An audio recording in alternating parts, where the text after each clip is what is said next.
Kyler Murray and the Cardinals are headed to the moon in 2024. And I think people are just uncomfortable. They're going to be uncomfortable until it happens. They're uncomfortable saying that MHJ is a top 5 potential wide receiver as a rookie. It's uncomfortable to predict things like McBride being the number 1 or number 2 tight end in football. And it's hard to remember and uncomfortable to remember that Kyler Murray can be a top 5 quarterback in the National Football League as a fantasy guy as well. We're going to break all that down and more. And then we've got this Brandon Aiyuk update. There's not a ton to go on, but I'm going to touch on it because there's new information. We'll go over any other pieces of news that linger throughout the show, drop throughout the show. But this is a Kyler Murray show. This is a Kyler Murray going to the moon, taking McBride to Mars, taking MHJ to Saturn.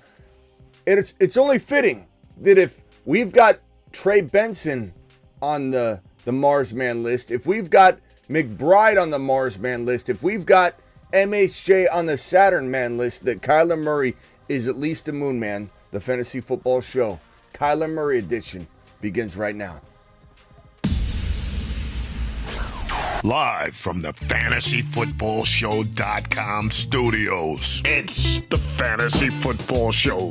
Live! Monday through Friday, 8 p.m. Eastern. Smitty is also live whenever news breaks.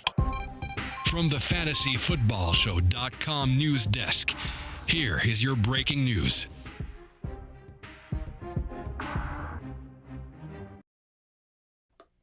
Here we go, ladies and gentlemen. Here we go. Appreciate every single one of you in the building tonight. We're talking about Kyler Murray, and we're doing it live. We're talking about how this man is going to the mother freaking moon. We're sending him there. You could almost send him to Mars, essentially, the way he's going to produce. We've got a Saturn man in MHJ. The Saturn men.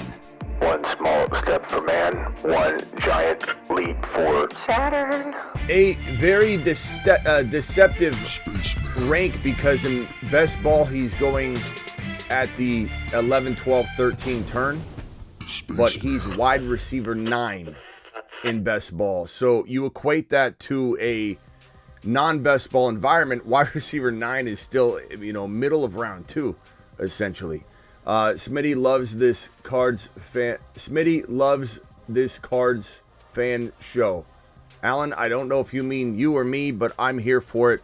And I'm one of the most unbiased people when it comes to a player because of a team or because I have fandom involved. So I hope you're not insinuating that. I think you mean it in a positive way. But Cardinals, this is the Cardinals' time right now. And you talk to fan bases interdivision, they'll laugh and go, the Cardinals, how can they do anything? They don't realize how close the Cardinals are to exploding. And it can happen this year. It's not something that needs to take place 2 and 3 years down the road. Granted, the odds of them winning their division or going to the playoffs are much higher in 2025 than they are in 2024. But make no mistake about it, we've seen teams like the Lions and the Texans and the Bengals and tons of teams turned around immediately, 1 year. And the Cardinals have all of the components involved. And if you talk to any of those teams that we're referencing where the fan bases are laughing at us, ask those teams if the Cardinals were dogs last year. They were absolute dogs. Teams came in to try and steamroll us, and the Cardinals were fantastic. They were pushing back on the Niners, pushing back on everybody. Everybody says the Cardinals played like dogs last year. It was hard to grit out a fight and a win against this team that had literally no talent and a recovering ACL quarterback doing a lot of dirty work all by himself. And James Conner was no help until the end part of the season, which is why I am very high on Benson more so than Conner, who's a 29-year-old running back. Ziggy, how old is James Conner? James Conner is 29 years 29. old and was born on May 5th. So he just turned 29. I'm not saying Conner and Benson together aren't amazing. We've got them on the cuff board as the number 4 overall cuff in fantasy, meaning that there isn't one player that is better than, we're not ranking the top 5 running backs here. We're talking about what running backs, if cuffed together, are the most important ones in fantasy. This is ranking inside the top 5. So clearly we like Conner on this channel. Clearly I believe Conner's the obvious starter for week 1, but he did struggle to stay healthy twice last year. He did struggle the entirety of the year. Granted, Kyler wasn't in the lineup for much of it, but he did struggle in a major way, did miss time in a major way, and he's 29 years old. So Benson is clearly the future. Benson is going to come in strong and be an absolute monster in 2024 at some point. The Niners beat them 35-16. Oh, Strawberry reacts again. Strawberry's here to react all the time. Why don't you ask somebody that was at the game? Why don't you ask your boy Raj, who said that McBride's a problem, the Cardinals were dogs? Ask Deebo Samuel, who said this team is a dog. This team is tough. This team, how did they stay in it so long? How did they grit through it? How did they do this without any sort of talent on the roster with Kyler coming back? You're reacting badly. Strawberry, take a lap on these reacts. Unreal. Go listen to your own team that says this about the Arizona Cardinals. Go look at Deebo, who roots for Kyler all the time. He loves Kyler. Come on, Kyler. Okay, anyway.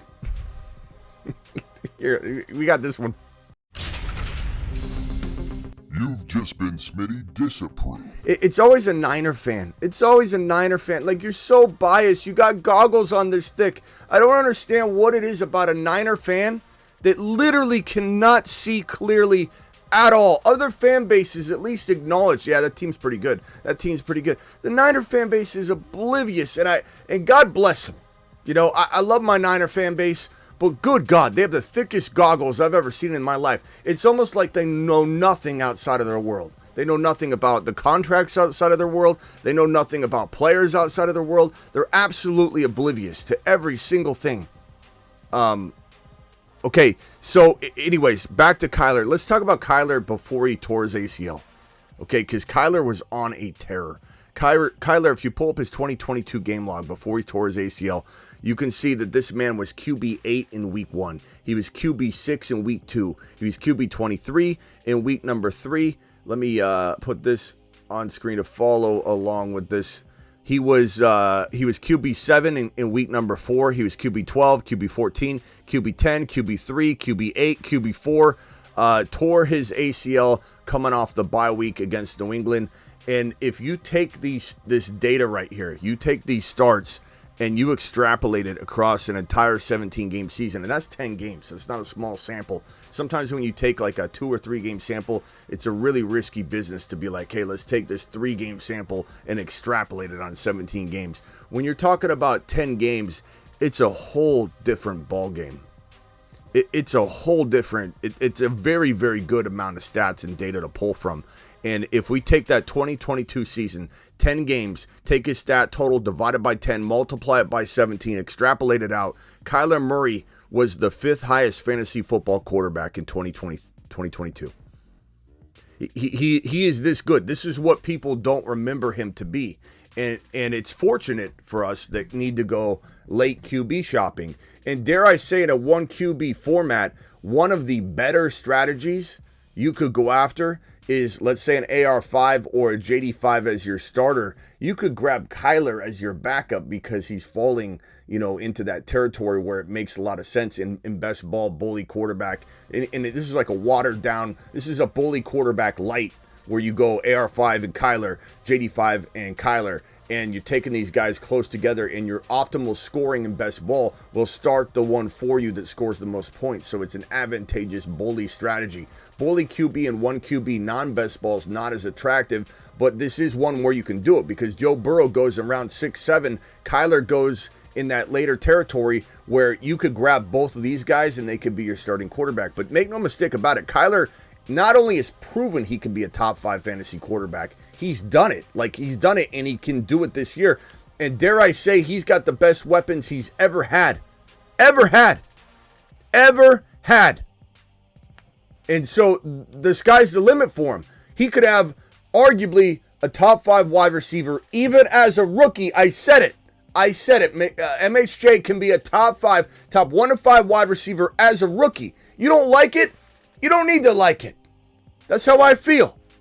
And MHJ is going to the moon. There are 2 teams that are absolutely going to explode beyond expectation, it's the Smitty bunch. And you can see these right here.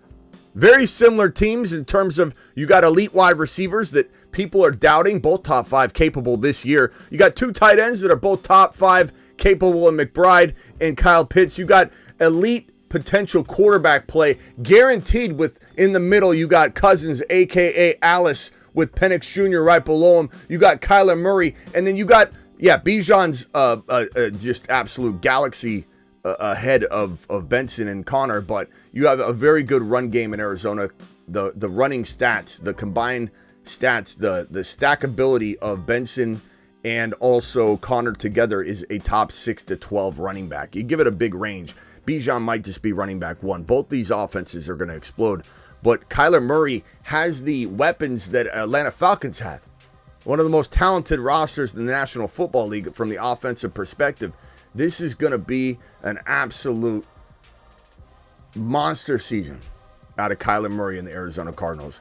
Who knows what happens? I think we did their game prediction, wins and losses prediction the other day, and they have one of the most brutal schedules, which doesn't make any sense that you give this team the schedule you gave them. But we came up with about 9 to 10 wins. 9 wins is probably more realistic. It sounds like their line might be 7. I think 6.5 in Vegas. So the over on that's a smash. They'll at least win 7 games. But the 9 wins probably most realistic if I had to throw a number. That isn't what I want. I want more. I'm being realistic because of the schedule. I'm being realistic because there's going to be some point where MHJ just kicks it up a notch and becomes a top 5 wide receiver. Does that happen in week 2, 3, 4? If so, they've got a shot at a wild card spot. I don't care what anybody says. But do I count on it? Not. I don't count on it. I hope for it. I watch for it. I'm not going to be surprised by it if the Cardinals put it all together right away. It happened with the Houston Texans, which we predicted on the channel. On the channel. It's not like this is a surprise. It's a surprise to other people. Things like this, bold takes are uncomfortable until they're not. They're uncomfortable until they're not. We talked about it. Houston's doing it. They're doing what Cincinnati did. Remember when Cincinnati was the laughing stock? Draft Jamar Chase and they'll go to a Super Bowl. Draft Jamar Chase, they win their division. Everyone laughed at me. Hugh Jackson, former Browns coach, came on this channel when I talked about winning the division if the Bengals take Jamar Chase, because he'll protect Burrow, stretch the field better than any other pick could. What did he do? Laughed at me. What did the Bengals do? Made the Super Bowl. We're predicting big things out of the Cardinals. Same vein, same prediction, same kind of expectation level. Not Super Bowl this year, but in one calendar year, this is the Houston Texans, and they could be Houston Texans good this year, potentially. It's not a lock, but they're there. 1 year they will be. What does that mean for fantasy? That means that this team is going to be just firing on all cylinders. Is the defense going to be ready? I don't know. That's part of the problem, right? Is the defense going to be able to have this team hanging in games, so they're just going to have to throw their way back into it? If they do, then they have a lot of fantasy points to be scored. If they're trailing, if the defense isn't quite there yet, and they took a lot of good defensive players. This defense could be very, very, very good this year comparatively to last year. But will it all be ready and come together in 1 year? I can't promise that. It might be mid-season when it all comes together. And at that point, then it's like, then you know what you got for 2025. No one's here being unrealistic. I'm telling you, I'm expecting a 2025 playoff appearance. I'm not expecting it here, but I think it's possible. It just depends on how quickly it all comes together. But if this team is absolutely dominant and they're playoff bound, what is Kyler Murray doing? Exploding. And if it takes a calendar year and the defense isn't ready to play ball with the offense, right, and keep the offense in it, then what are they doing? They're throwing from behind. So how is this not an absolute glorious formula, no matter what way you spin it? If the defense isn't ready, they're throwing back into games. If they're absolutely clobbering people, and people are like, holy crap, this team is actually ready to go now, then they're scoring fantasy points. It's a win-win. You've just been Smitty approved. Kyler Murray would have been QB5 during his 2022 season. That's how good he was playing. McBride says we don't get the respect we deserve. He's damn right. He also said he kind of likes being flying in under the radar, people not expecting them to do it this year. McBride, think about what I'm saying. First of all, you're watching the Fantasy Football Show. If you're here talking NFL football only, I don't know what room are you in? What room did you think you were in? We're certainly going to talk NFL football on top of that. But from a fantasy football perspective, McBride's tight end 1, 2, or 3, if MHJ's top 5, if this run game can be top 6 to 10, what in the hell do you think Kyler Murray's stats are going to look like? Garbage? Because you don't like him? Because he's too short?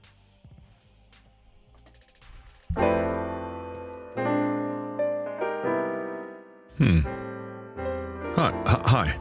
What would you like? Footballs, please. Lots of footballs, please. Coming up.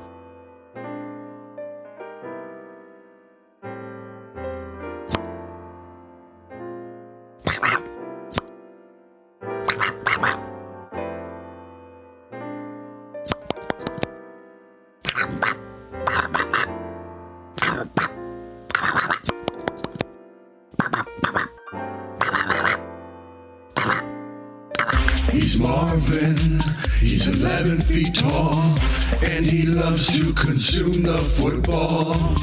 He's Kyler, he's 4 feet tall, but Star and Marvin will answer the call. They're Kyler and Marvin. Justin Herbert on his first lap of the show says Kyler wears sports bras. You know what's crazy? You want to talk about what seems so limiting is a Justin Herbert asking permission to throw a touchdown pass. Justin Herbert can't wear what he wants. Maybe Kyler wears sports bras. And what he's talking about are those like fitness things that sometimes Trey Lance would be caught wearing and whatever. And people make fun of him because they're like crop top little whatever. But at least Kyler can wear what he wants. Herbert can't wear. Herbert's almost not even allowed to wear his own jersey number. Herbert can't sit in the locker he wants to sit in Justin. Herbert's absolutely in the worst possible position a quarterback of his talent could be in. You're flushing Herbert's career down the toilet being paired up with Harbaugh. But you're in here talking about Kyler Murray, a top 5 quarterback. Be my guest.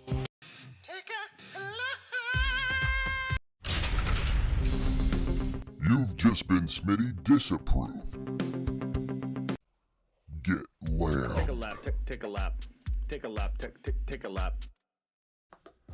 I mean, really, some people like they got a Niner wild Niner fan. You notice how the people that, no offense, Herbert, you know I love you, pal, but you know the people that say something that just makes it look like they don't know football? I'm sorry, Herbert. You made your own bet on this one.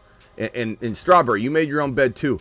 When you have people that come in and they're biasly, with goggles on, only seeing their team. I haven't talked about the Cardinals in years.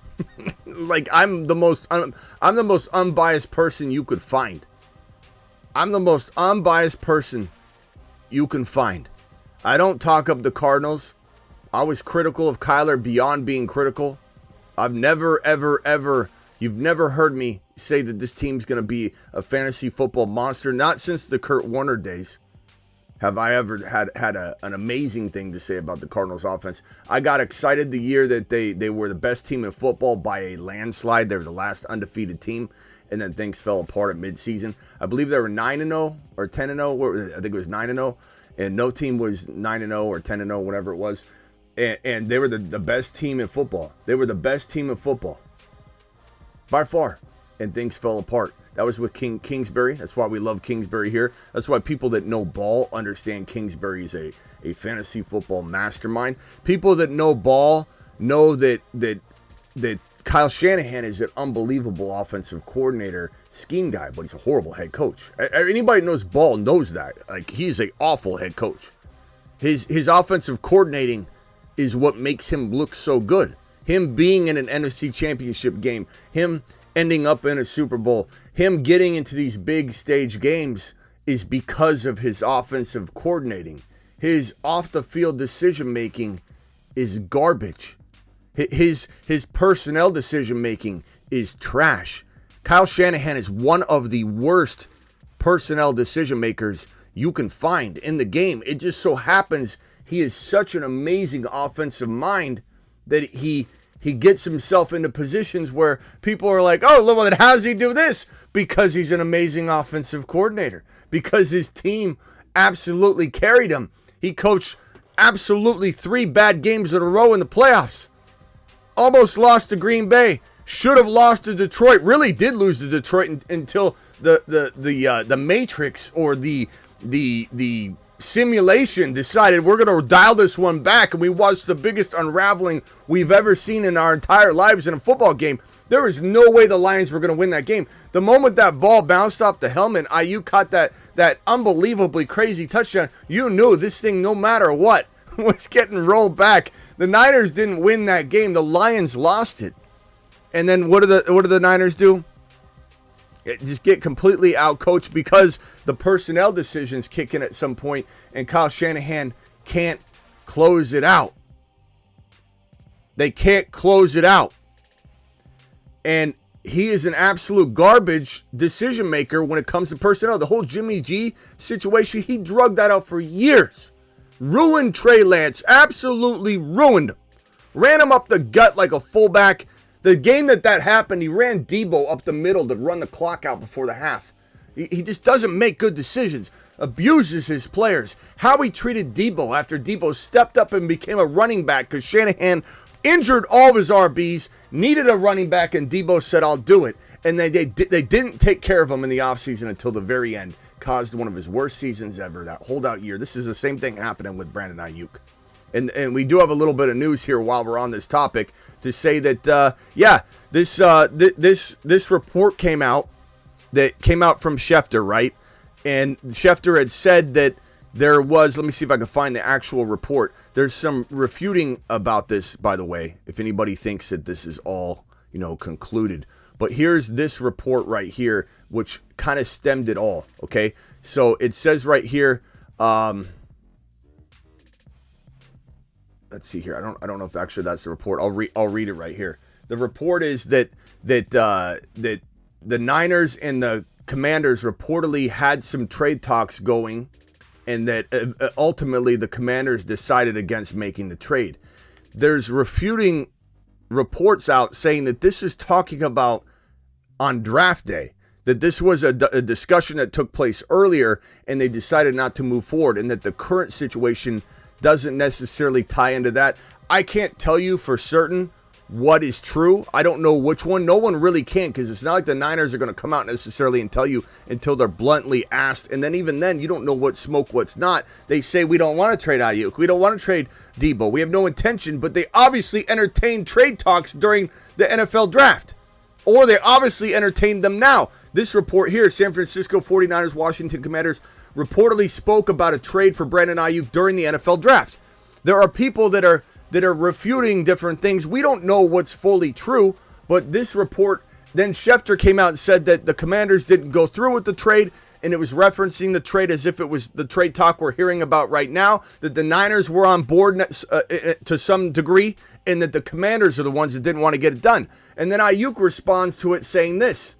He says right here, but I thought the Niners never were trying to trade me. And so he's trying to set the record straight that everybody's got a narrative. Even I have a narrative. I'm admitting that. I have a narrative that I want to see Aiyuk get freed. I want to see Aiyuk go. And maybe there's some bias involved in my take. I can at least man up and admit that. I can at least own that and say that there probably is a little bit of bias in my take. I can admit it. I'm usually very, very unbiased, but with the way that Shanahan, Kyle, and the Niners have treated this situation, I predicted it to a T. This is the Debo Samuel blueprint, which is the stupidest way to handle a situation like this, which is why Kyle Shanahan shouldn't even have his job. If the Niners had lost to the Detroit Lions in that game, Shanahan would be on the hot seat. But instead, everybody thinks he's glorious again. And he just, time and time again, you hear half the fan base get pissed off at him, then they all circle back and act like he's great. They come back and they say, yeah, this is it. This guy's amazing. Adam Peters filled this team up with talent. He's now in Washington, tied to this situation. Tied to this situation right here. Adam Peters potentially still trying to work out a deal. These reports are refuting each other. Okay, we don't know if the talk about, hey, the Commanders eventually shot the trade talk down was recent, or was it during the draft, or is it both?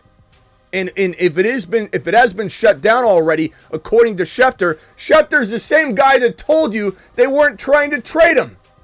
They've never really seriously entertained any offers. They were in a deal, a talk with the Commanders that the Commanders reportedly didn't want to go through with. So you're going to listen to Schefter when he says that this is all done? I'm not listening to Schefter on this. I'm not saying Schefter's not still the most dialed in guy. Him and Rappaport, they get phone calls and news fed to them specifically with facts, and they are still the most connected guys in football. I'm not going to stop listening to Schefter. I'm not going to stop listening to Ian Rappaport because they get things wrong. But this is clearly one where there's not enough evidence or information to make a call and suggest that this is no longer in talks. There's no light at the end of the tunnel for this situation. Nor, this is the same guy that said, Schefter, they never really truly entertained a trade. And then Aiyuk is here saying, no, I'm putting you on blast. But I thought they were never trying to trade him.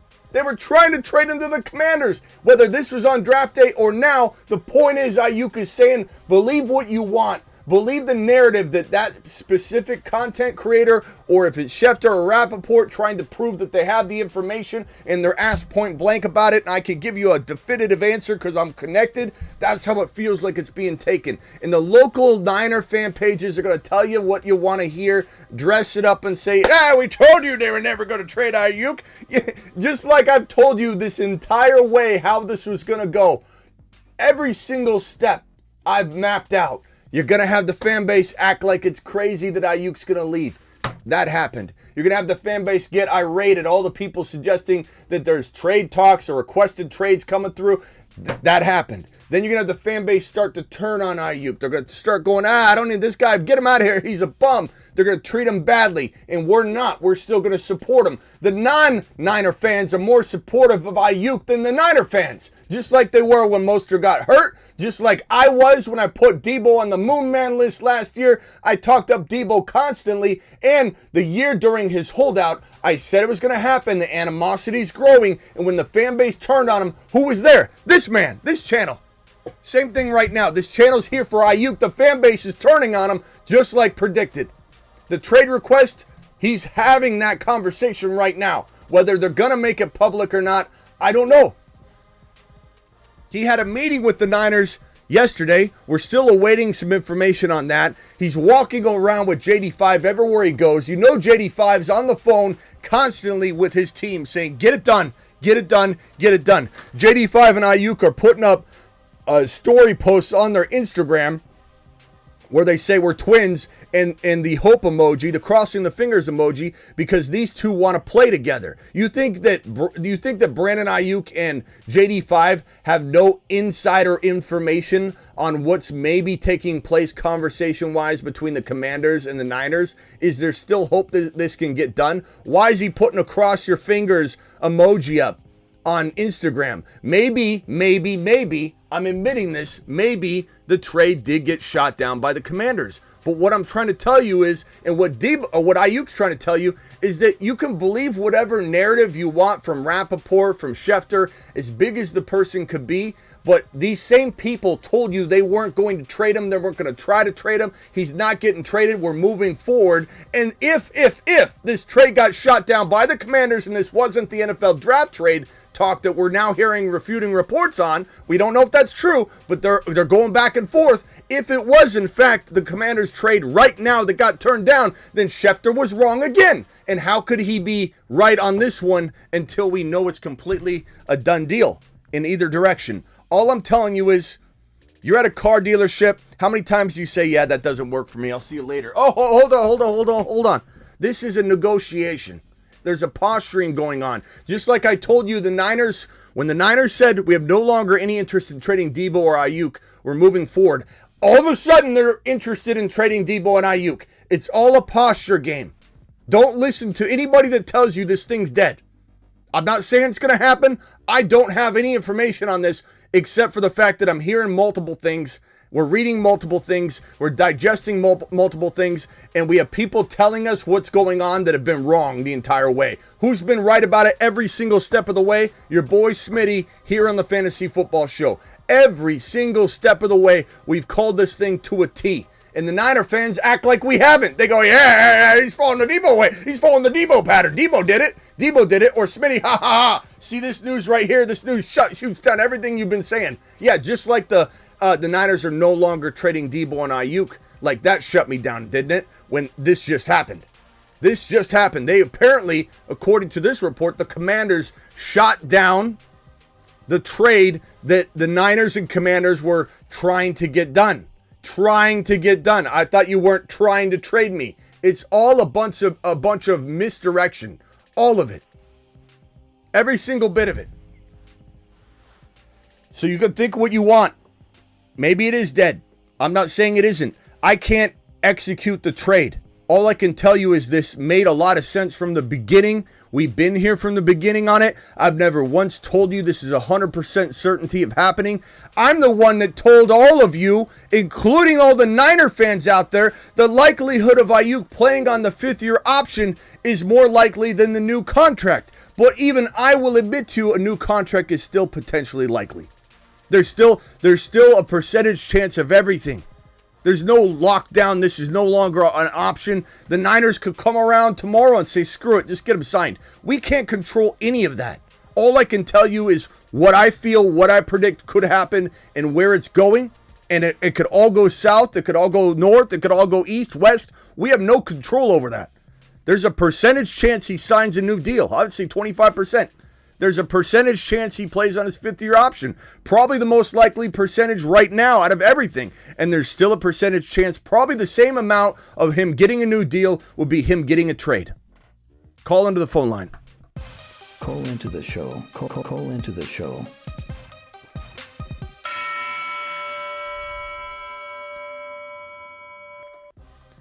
Dial in, dial in, dial in. If you've got a question, I have an answer.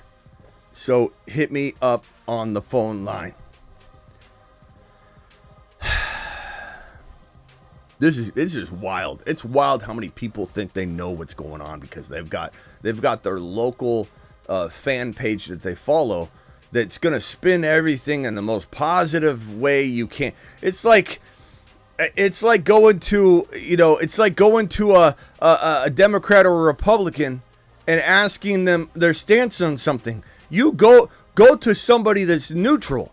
I'm neutral. Why am I neutral? Because I will pump up Niner players all day long. My negativity, you could call it, or my haterism, you could call it, in terms of Niner stuff, is all related to Kyle Shanahan and John Lynch. John Lynch has been a lot better the last couple of years, but all of it comes down to Shanahan.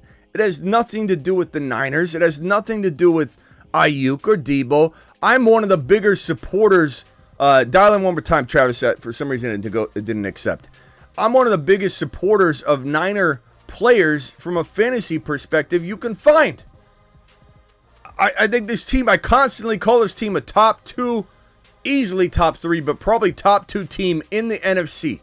From a talent perspective, you could argue that the most talented team in the National Football League. You could say the Eagles are right there. The problem is a Niner fan's going to laugh at that and say, the Eagles, Jalen Hurts? Oh my God, Jalen Hurts was figured out. My Niner pages told me. My Niner pages told me that Jalen Hurts is bad. My Niner pages told me that Purdy's better than Jalen Hurts. Ha ha ha!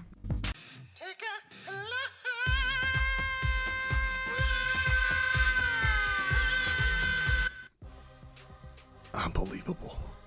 I even hear the Niner pages told me that Josh Allen isn't as good as Brock Purdy.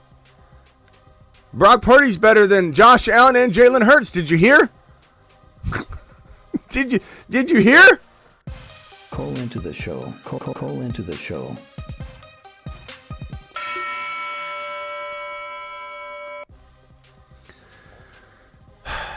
It's unbelievable. We do have this news. Once upon a time, Trey McBride saw two quarterbacks cross streams. There are 2 5s? They're gonna cross streams.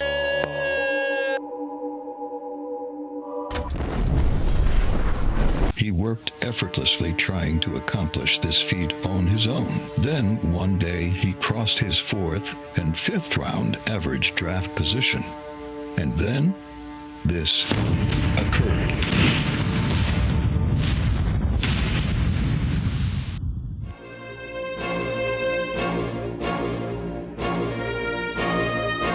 Get McBride.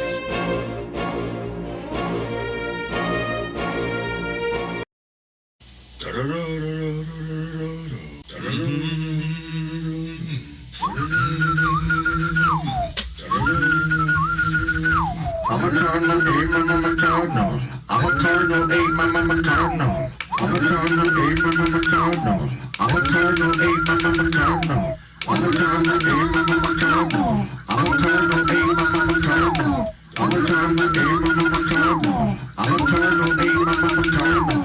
The Cardinals look to be rising, and MHJ is your king. Mama, Cardinal.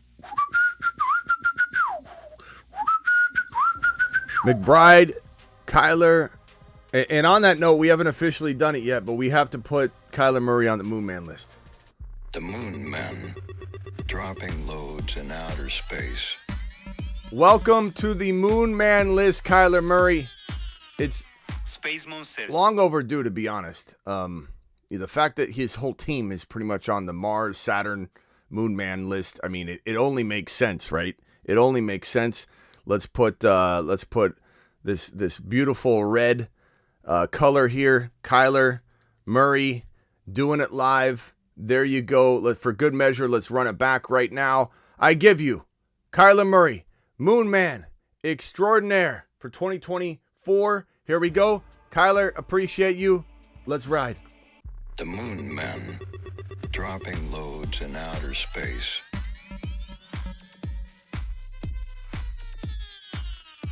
Space Monsters. It's a good-looking Moonman list, I gotta say. I had one person in the chat. I forget what his name was. He was like I want to say he used to be a pretty loyal follower, and sometimes people get all nuts about something that I say. I don't know. Appreciate you, Chris. I'm coming for you. I got super chats waiting for me. I'm getting to those next, and then Travis is on the line.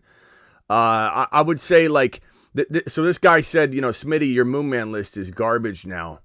It used to be so bold. Now it's just a bunch of easy calls. And it's like, I don't think he understands the concept. There's a few people out there that don't really understand what the point of these lists are. And this list is pretty damn good. And it's all about value. Everything is about value. You look at Kyler Murray. Kyler Murray is a top 5 quarterback that you can get in the middle rounds. It's crazy.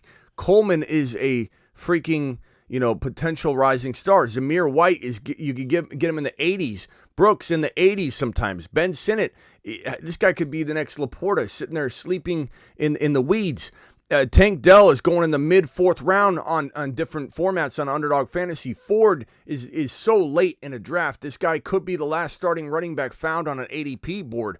Pearsall, who knows if this ends up coming true. I still love him. I still see, whether it's injury or whatever the case may be, a reason that he rises. Stevenson. This is a very bold Moonman list. Just because the Marsman list is a little bit bigger name player, He's on a shuttle to Mars. there's still great Mars value man. here. It's all about value. McBride, Jacobs, these guys are totally undervalued. Loads dropping and spinning. Stroud's aimlessly going in space. later than he should. AR5's going later than he should. Henry goes in 3-4. Benson's in the 70s and 80s, sometimes later. Barkley's in the mid-second round, but could be a top 5 running back. London, we already kind of landed that one. That's why he's already on Mars, because his ADP's gotten out of control when we had him in the very beginning of the offseason, as a breakout, guy that you're gonna get top like 15 value for, and he wasn't going there at all, but now he climbs, so he's kind of an accomplishment over here. This is a bold list. People are out of their mind if they don't understand the concept of the Mars and Moonman list. And the Saturn men list, this is the best list of all. The biggest names are on this list, yet the best values are on this list. the Saturn men. One small step for man, Oh, one Smitty. giant leap for Saturn. What a bold take. In hindsight, they're going to say. Kyron's going in round 3. JD5 is an absolute monster. Going in the hundreds on best ball right now. 90 to 100. Breece Hall has no business being in the 9, 10, 11, 12 territory. He's a top 4 overall player. Hurts is going at 4.1. Mahomes goes from 4.5 to 5.1. MHJ may look high at 13, 14 in best ball, but he's wide receiver 9 in best ball. So you equate that to like a non-best ball draft. He's going in the middle of the second round.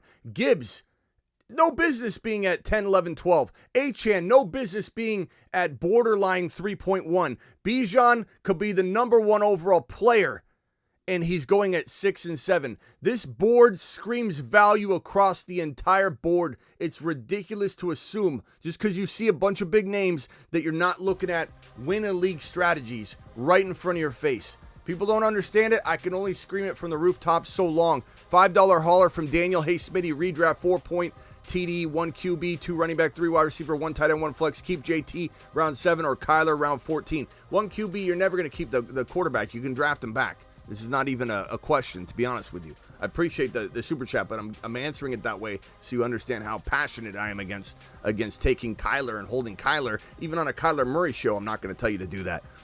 You could draft Kyler in the middle rounds. You could draft any of these quarterbacks we're talking about. You could draft JD5.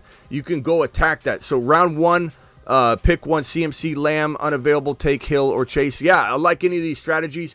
In fact, if no one keeps Achane or Kyron, I love that Hill or Chase, and then you go Achane and Kyron in round 2 and 3, and you'll get your quarterback. Don't worry about your quarterback.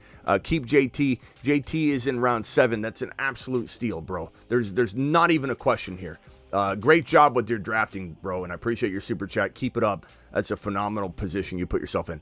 Smitty, would you trade the 11 overall pick? If that was a 2 QB league question, it'd be different. You said 1 QB, though. So I just want to make sure you said 1 QB. It does say, let's see here. Let me just make sure. That was Brandon, right? Whose question was that? That was Daniel. Yeah, 1 QB, 2 running back. Okay, yeah, I just want to make sure. If it was Superflex, it'd be a whole different question. Brandon, appreciate you. Smitty, would you trade the 11 overall pick and the 5th rounder, 64 overall, to move up to get 5 overall and the 10 and a 10 rounder in a redraft? Would I trade the 11 overall pick and a 5th rounder to move up to get 5 overall? No, I would not. And the reason I would not is because of everything I just said about the Saturn men. You got Hall and Gibbs and those guys falling there, bro. Like that's crazy. There's the value. You're getting value at 11 sometimes that is worth the player I would take at 5 anyway. Like you might, if you wait, you might see your guy at 5 fall to 11. So I'm going to say negative on that one, bro. I don't think there's any reason to make this move. Would you trade the 11 pick in the 5th rounder? 5th rounder is a really good player. That could be Mahomes. That could be McBride. I'd say hell no. You're getting a great player at 11. It's not that big of a difference. So stand down on that one. Just Sherman with a $2 hauler says, Smitty, trade Cup and a 25 first for AJB. That's a tough one. Depends on if you can win now. It depends on a lot of things. I would say AJB, you know, I love him this year. I'm not worried about his knees this year, but I am like worried about him having a little bit of an injury problem sooner than we want. Like, and that could be like 28, you know. Ziggy, how old is AJ Brown? I think he's 20. AJ Brown is 26 years old. Yeah, and so was born 20 on June 30th, 1997. So 26 he plays this year, 27 he plays, and then we're maybe worried his 28-year-old season. I mean, look, Cooper Kupp was 28 last year, right? So that was where you start to panic a little bit. I don't know. Depends on this first rounder. If the first rounder is a really good shot at being the number 1 overall, I'm going to say no. Even though it feels like this is a good move to make, 1 year from today, AJ Brown won't feel as good as he feels today. He'll feel a little bit, lesser secure wide receiver option. I'm going to say if this is a 12 overall pick, this is you're the best team in the league, this 2025 first rounder is going to be garbage, then I guess I'm more apt to do it.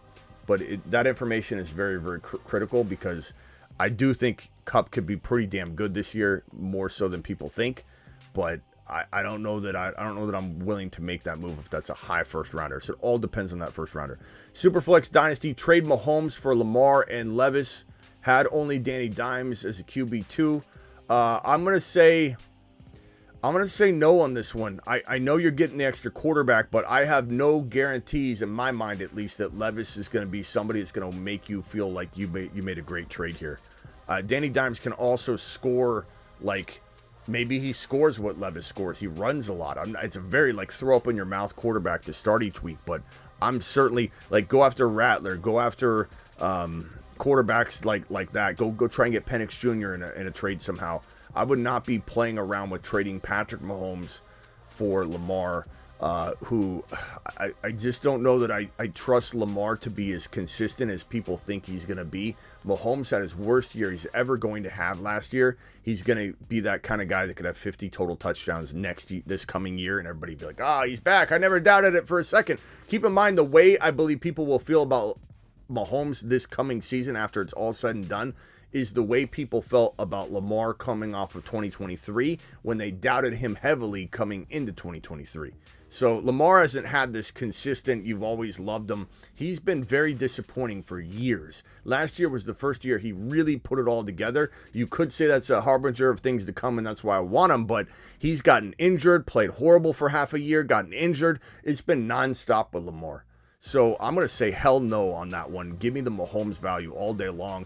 Mahomes and Dimes, I hate Dimes. I hate him, but I'm still gonna say give me that over go bank on the guy that puts mayonnaise on his. What's he put mayonnaise? What's Levis put mayonnaise on? Is it in his coffee or something? Yeah, he puts mayonnaise in his coffee or something like that. I'm sorry. Something like that. That's just unacceptable. Travis, you're live. I'm done with the super chats. Thanks for waiting. Any super chats that come in, I'll answer them immediately. What can I do for you, Travis? Just a quick note. Kupp is a full 4 years older than AJ Brown. Yeah. Oh, he's 30. I'm sorry. Did I say 28? I meant 30. He's 31. Yeah, but I meant last year. Did I say? I think I said 28 last year. Yeah. It's legitimately a full 4 years. Yeah, good call on correcting me. I didn't mean to say 28. What I meant to say, let me rephrase that, because now I know how that probably sounded. So I know what you were trying to say, yeah. Yeah, Kupp fell off a little bit at the age of 30. Turned 30, it was like panic time. Because of the knee injuries of A.J. Brown, the constant knee scopes he's had a lot of knee surgeries, and some of them have been surprises. Where you're like, oh, he had knee surgery? Like, they tell you later. I feel like his 28 might be similar to the Kupp 30. That's just my fear with A.J. Brown. So I believe where A.J. Brown was at 30 is what I meant to say. Last year is where A.J. Brown will be that age where he's 28, just because of his knees. Anytime you cut away, especially when you're older, not when you're younger, like someone said something about my Benson take, like you were talking about injuries, but you like Benson.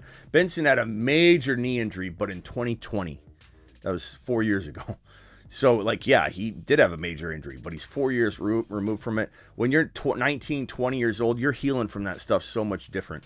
A.J. Brown's constantly had these knee scopes and these knee, surgeries and cleanups. And a lot of times when you go in and you cut meniscus, you're creating an arthritis and knee situation that's going to hit you like a ton of bricks at some point during your career.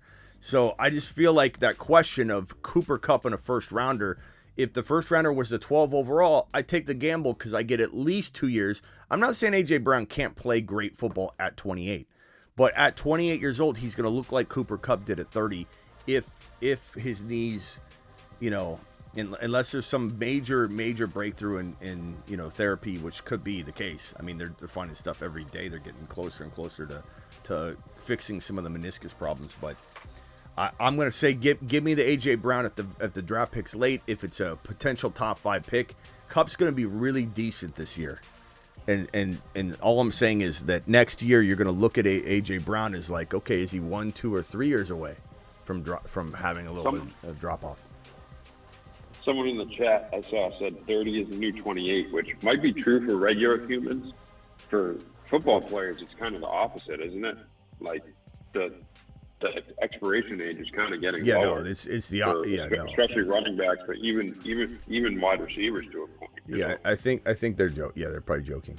Everything's going backwards. It's not going forward. It was Mahomes for Lamar and Levis 2 for 1. I know. Yeah, I know.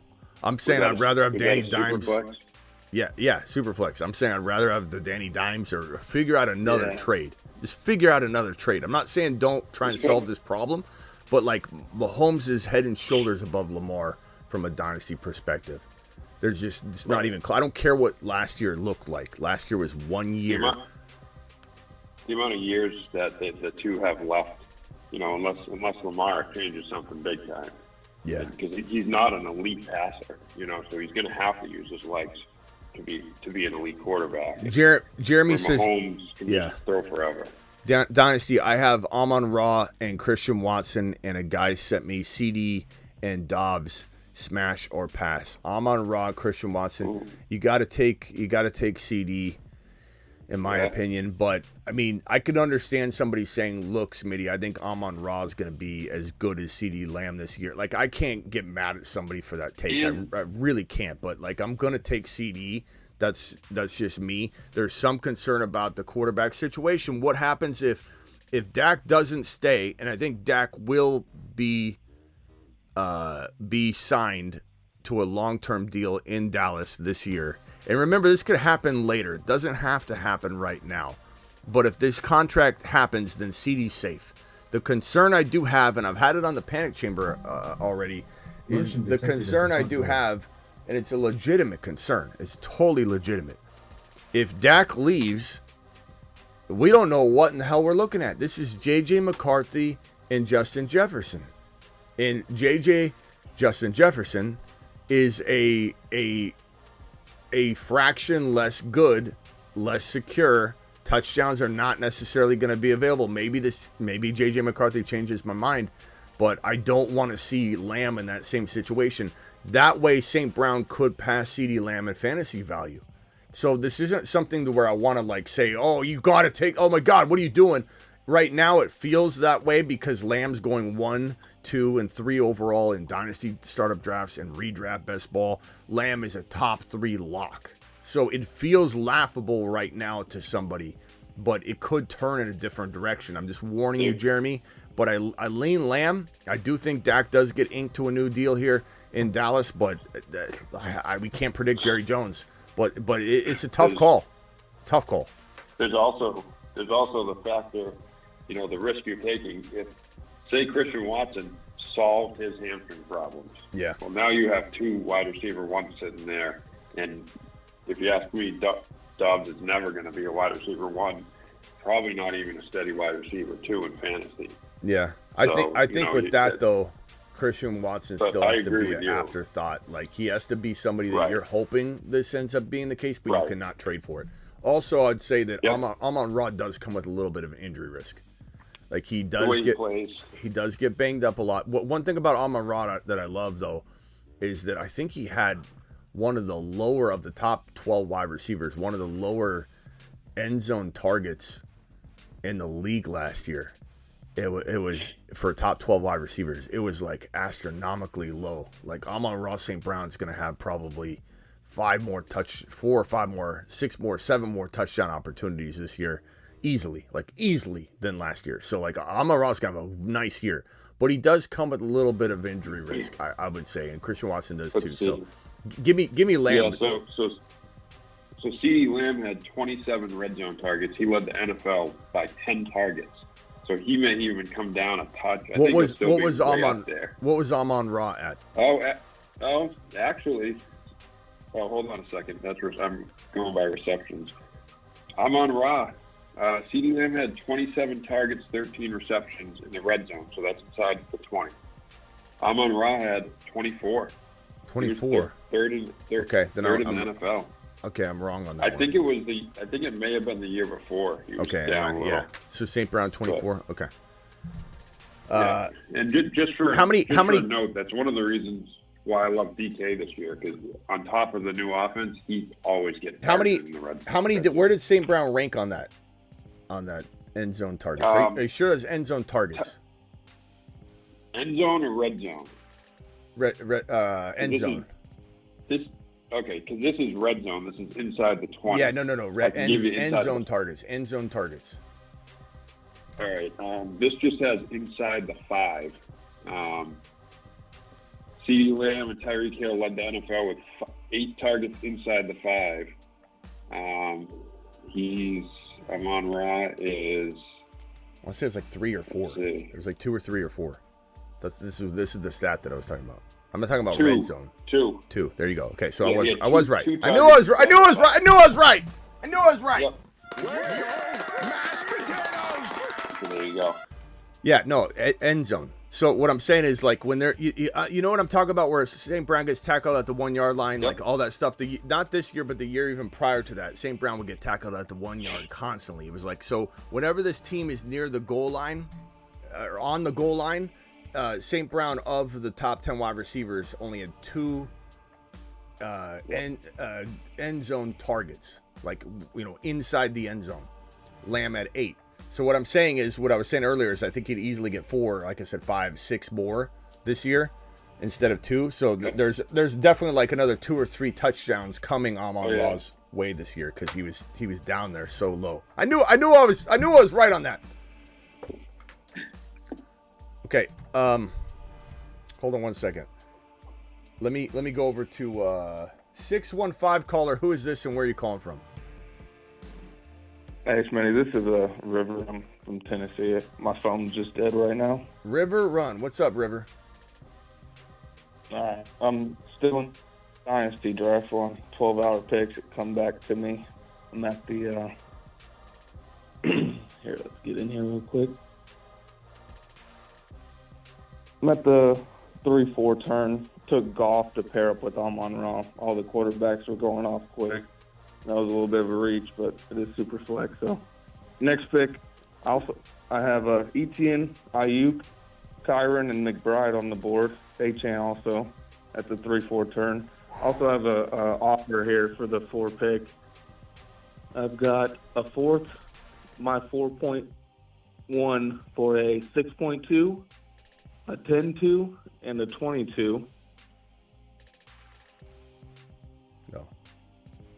No, bro. Also have my 4.1 for a 4.3. Oh, my 4.1 and a 9.2 and 9.12 for a 4.3. Give you a 9. Who cares about a 9, bro? You know what I mean? Like, don't worry about that. And any sort of trade down, you have to make somebody give you like. And the 20-25 second. No, I don't care about that stuff. Someone has to give you something like, if you're drafting from, let's say, the 4th round, the 4.1. And you're in a startup draft, especially, and a Superflex, especially, and somebody wants your 4.1, they better be giving you their 5th and their 6th rounder. Like, or they better be giving you their late 4th round and their 7th rounder. And if they don't want it, they don't want it. Guess what? I'm drafting your guy. That's the attitude you got to take. So you can't be like, give me a 10th rounder, and I'll trade down from my 4th to your 5th round. Like, this has got to be like, you're literally going to hold it over their head and laugh, all the way to the bank. This is not a move you surrender. First of all, Achane is probably the pick for me. You read them off again. You have Achane, Kyron, Aiyuk. Who else? McBride, Waddle, McBride's nice. Barkley, and Etienne. And your team is what now again? Right now, I got Jaden Daniels, Amon-Ra, and Goff. Goff. I don't like that Goff pick, by the way, if you're in Dynasty. That's way too early. I don't care if quarterbacks are flying off the board. I don't like that in the 3rd round, personally. I'm going to go... You got a wide receiver. I'm going to go Achane here. Just make sure you get right. You should be able to get right pretty easily. Just make sure you're ahead of the ADP. Make sure on the pre-rank list you're not looking at it going, okay, by the time my next pick comes along, he'll be right at the top of the list. You're gonna lose him. You got to take him like a round earlier. But you cuff Achane to right, and you got a strong RB1 essentially for the long haul. McBride's a nice pick. Is it premium? 142. Is it premium? I think so. Tight end premium? Can't be. Yeah. It can't be. McBride's still there and a tight end. How is he still there? Okay. No, check. Make sure you check. Maybe I'm wrong then. I think it's just custom scoring. Maybe it's just don't say yes to that. You're gonna get bad advice if you don't know though. If that's the case, Goff, you should have took McBride where Goff was. Then you would have, I would have done that. To be honest with you, bro, I'm looking at this right now. If I could take Goff out and put McBride there, I'm smiling ear to ear. Like Aaron Rodgers is probably still going to be, I'm sure he's still around, right? Maybe I'm wrong. Maybe your quarterbacks are flying off the board. Like what quarterbacks are available?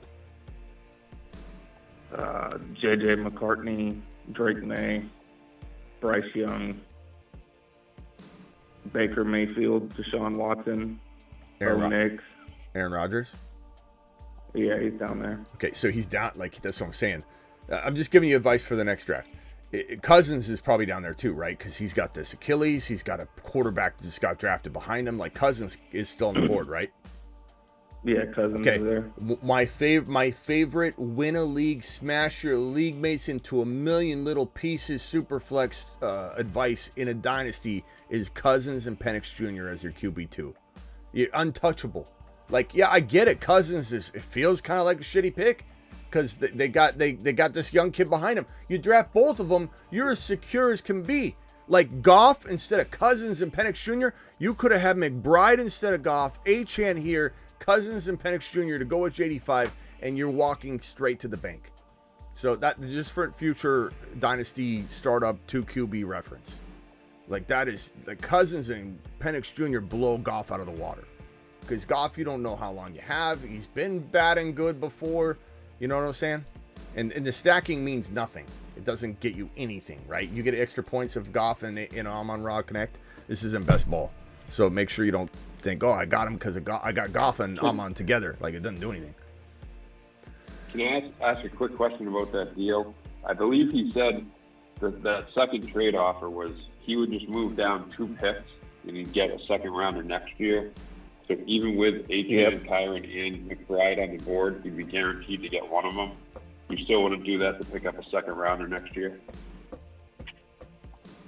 Just moving down 2 spots. It depends how much you feel like you like Kyron and Corum as much as you like Achane. And getting Corum is going to be harder. I see people get kicked right in the sack over and over and over in a dynasty startup because they don't take Corum high enough and they go, I missed him, Smitty. And then you're like, it's not a good feeling. Wright's a little easier to because if you reach on Corum, you're missing out on still a big piece, right? Like there are a lot of players on the board where Corum goes in a dynasty startup Superflex. Yeah. And so you're kind of like, okay, damn it, I want to go one more. I got to get Cousins here. I got to go get this guy here. And then you lose Corum. Whereas Wright, I think you could reach a whole round and you're not really caring too much. Like where's Wright's ADP and where's Corum's ADP on the board here? I just looked up Wright. I think he was like 140 something, maybe 130. So like if you reach like a whole round and a half or whatever, just to make sure you get him, 142. You don't care at all. But Corum is probably going where? Where's Corum going? 117.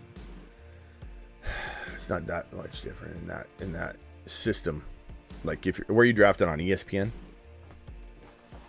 No, sleeper. Okay, that's pretty good. That's pretty good that he's not ranking super high, but he is taken a lot higher than his ADP, more so than Wright. But I don't know. Yeah, trust your gut. Yeah. If you like either one, then I'm okay with what Travis is saying. But I want Achane and no one else, so I don't want to take the risk personally. If it was a first rounder, sure. You don't think it? But like a second round pick, I like second rounders. Don't get me wrong, but I don't think I'm passing on getting Achane with this, but. Yeah, that Cousins and Penix Jr. and then you have McBride here instead of Goff. That would be just unreal. Yeah, I fucked because I woke up and I was like, fuck, I'm on the clock. And I was like, I need a quarterback, so I picked Goff. And I literally just did that before I called in. I fucked myself. Yeah, that's all right. You know, you still got a good team. I mean, Goff can still be okay, but I just comparatively to a Cousins Penix Jr., that's a lock. Like if let's say let's say Cousins he plays half a year and he never plays again. You got Penix Jr. Like, you're set. You're good to go. Penix Jr., if he isn't good, Cousins will be back in the lineup. Like, it's guaranteed to, like, give you what you need. All right, bro. Appreciate you, River. Call back in if you got another one. All right, appreciate it. Later. I didn't mean to burst his bubble there. Rockout says check DMs. Is that new? Yeah, that's new. Rockout, appreciate you. Jeremy says Dynasty. I have Amon-Ra and Christian Watson, and the guy sent me. Okay, I did that one already. Coble, appreciate you. Did I get Sean's super chat? Sean says, hey, Smitty, Dynasty question. How early would you draft Kyren and Achane round wise? Would you draft McBride over those two?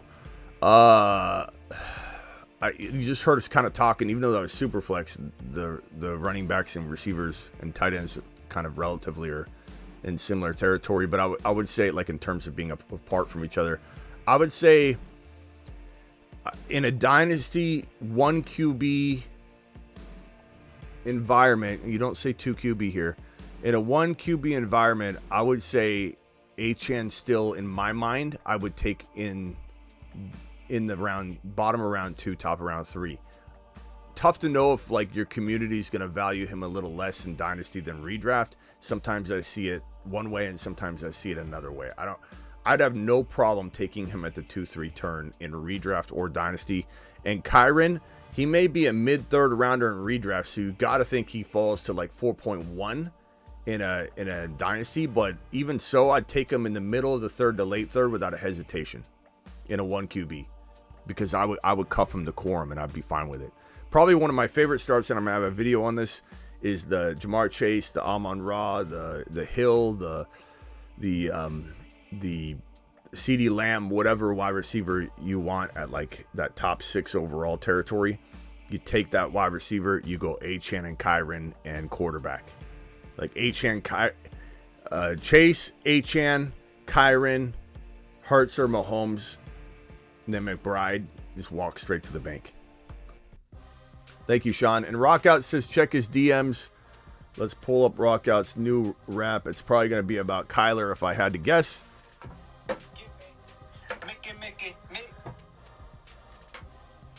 What? Give me make it bright.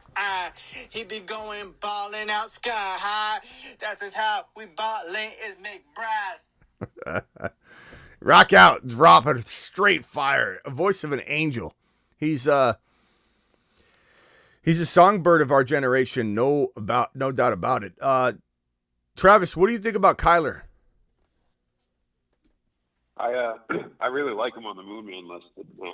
I know none of those lists, are determined by position, but it's nice to have a QB on there that's going to be a starter from the beginning of the year to go with Penix on there. Just kind of rounds it out nicely too. But I've always been a fan of Kyler. I've always kind of stuck up for him, and I've been even more of a fan. I constantly say I think his knee injury was a blessing in disguise because it forced him to take things a lot more seriously. Yeah, he definitely grew. Matured through it. He works out. It seems like he works out, keeps himself, and he's always just very athletic. So I think the whole working out, keeping yourself in peak shape was always, it came easy to him. So he maybe didn't push it as hard as other players do sometimes, and you could tell that something changed when that knee injury happened. He really focused in and got himself back. So and the knee injury got him MHJ. So it's like, yeah, Terry your ACL, get the pick that gets you MHJ. Extra blessing. Right. You mature a little bit, and then you come in and have a fire season. But this 2022 stat line is really impressive when you look at what he scored. I have the by the way, Silver says rock out's got the biggest nuts in here. I appreciate you, Silver. And here's the let's see here. Where are the stats? I put the stats somewhere around here. I think did I close it out? Where did I? Let me grab it. I think I have it right here. So here's the game log for Kyler. That's his reception or his rushing. Game log for Kyler. So in 2022, he was QB8, QB6, QB23, QB7, QB12, QB14, QB10, QB3, QB8, QB4 in those straight games played. That's unbelievable when you really think about it. Like it's pretty much all green. Then tears his ACL, and you extrapolate that data. That's a top 5 QB. It's 391.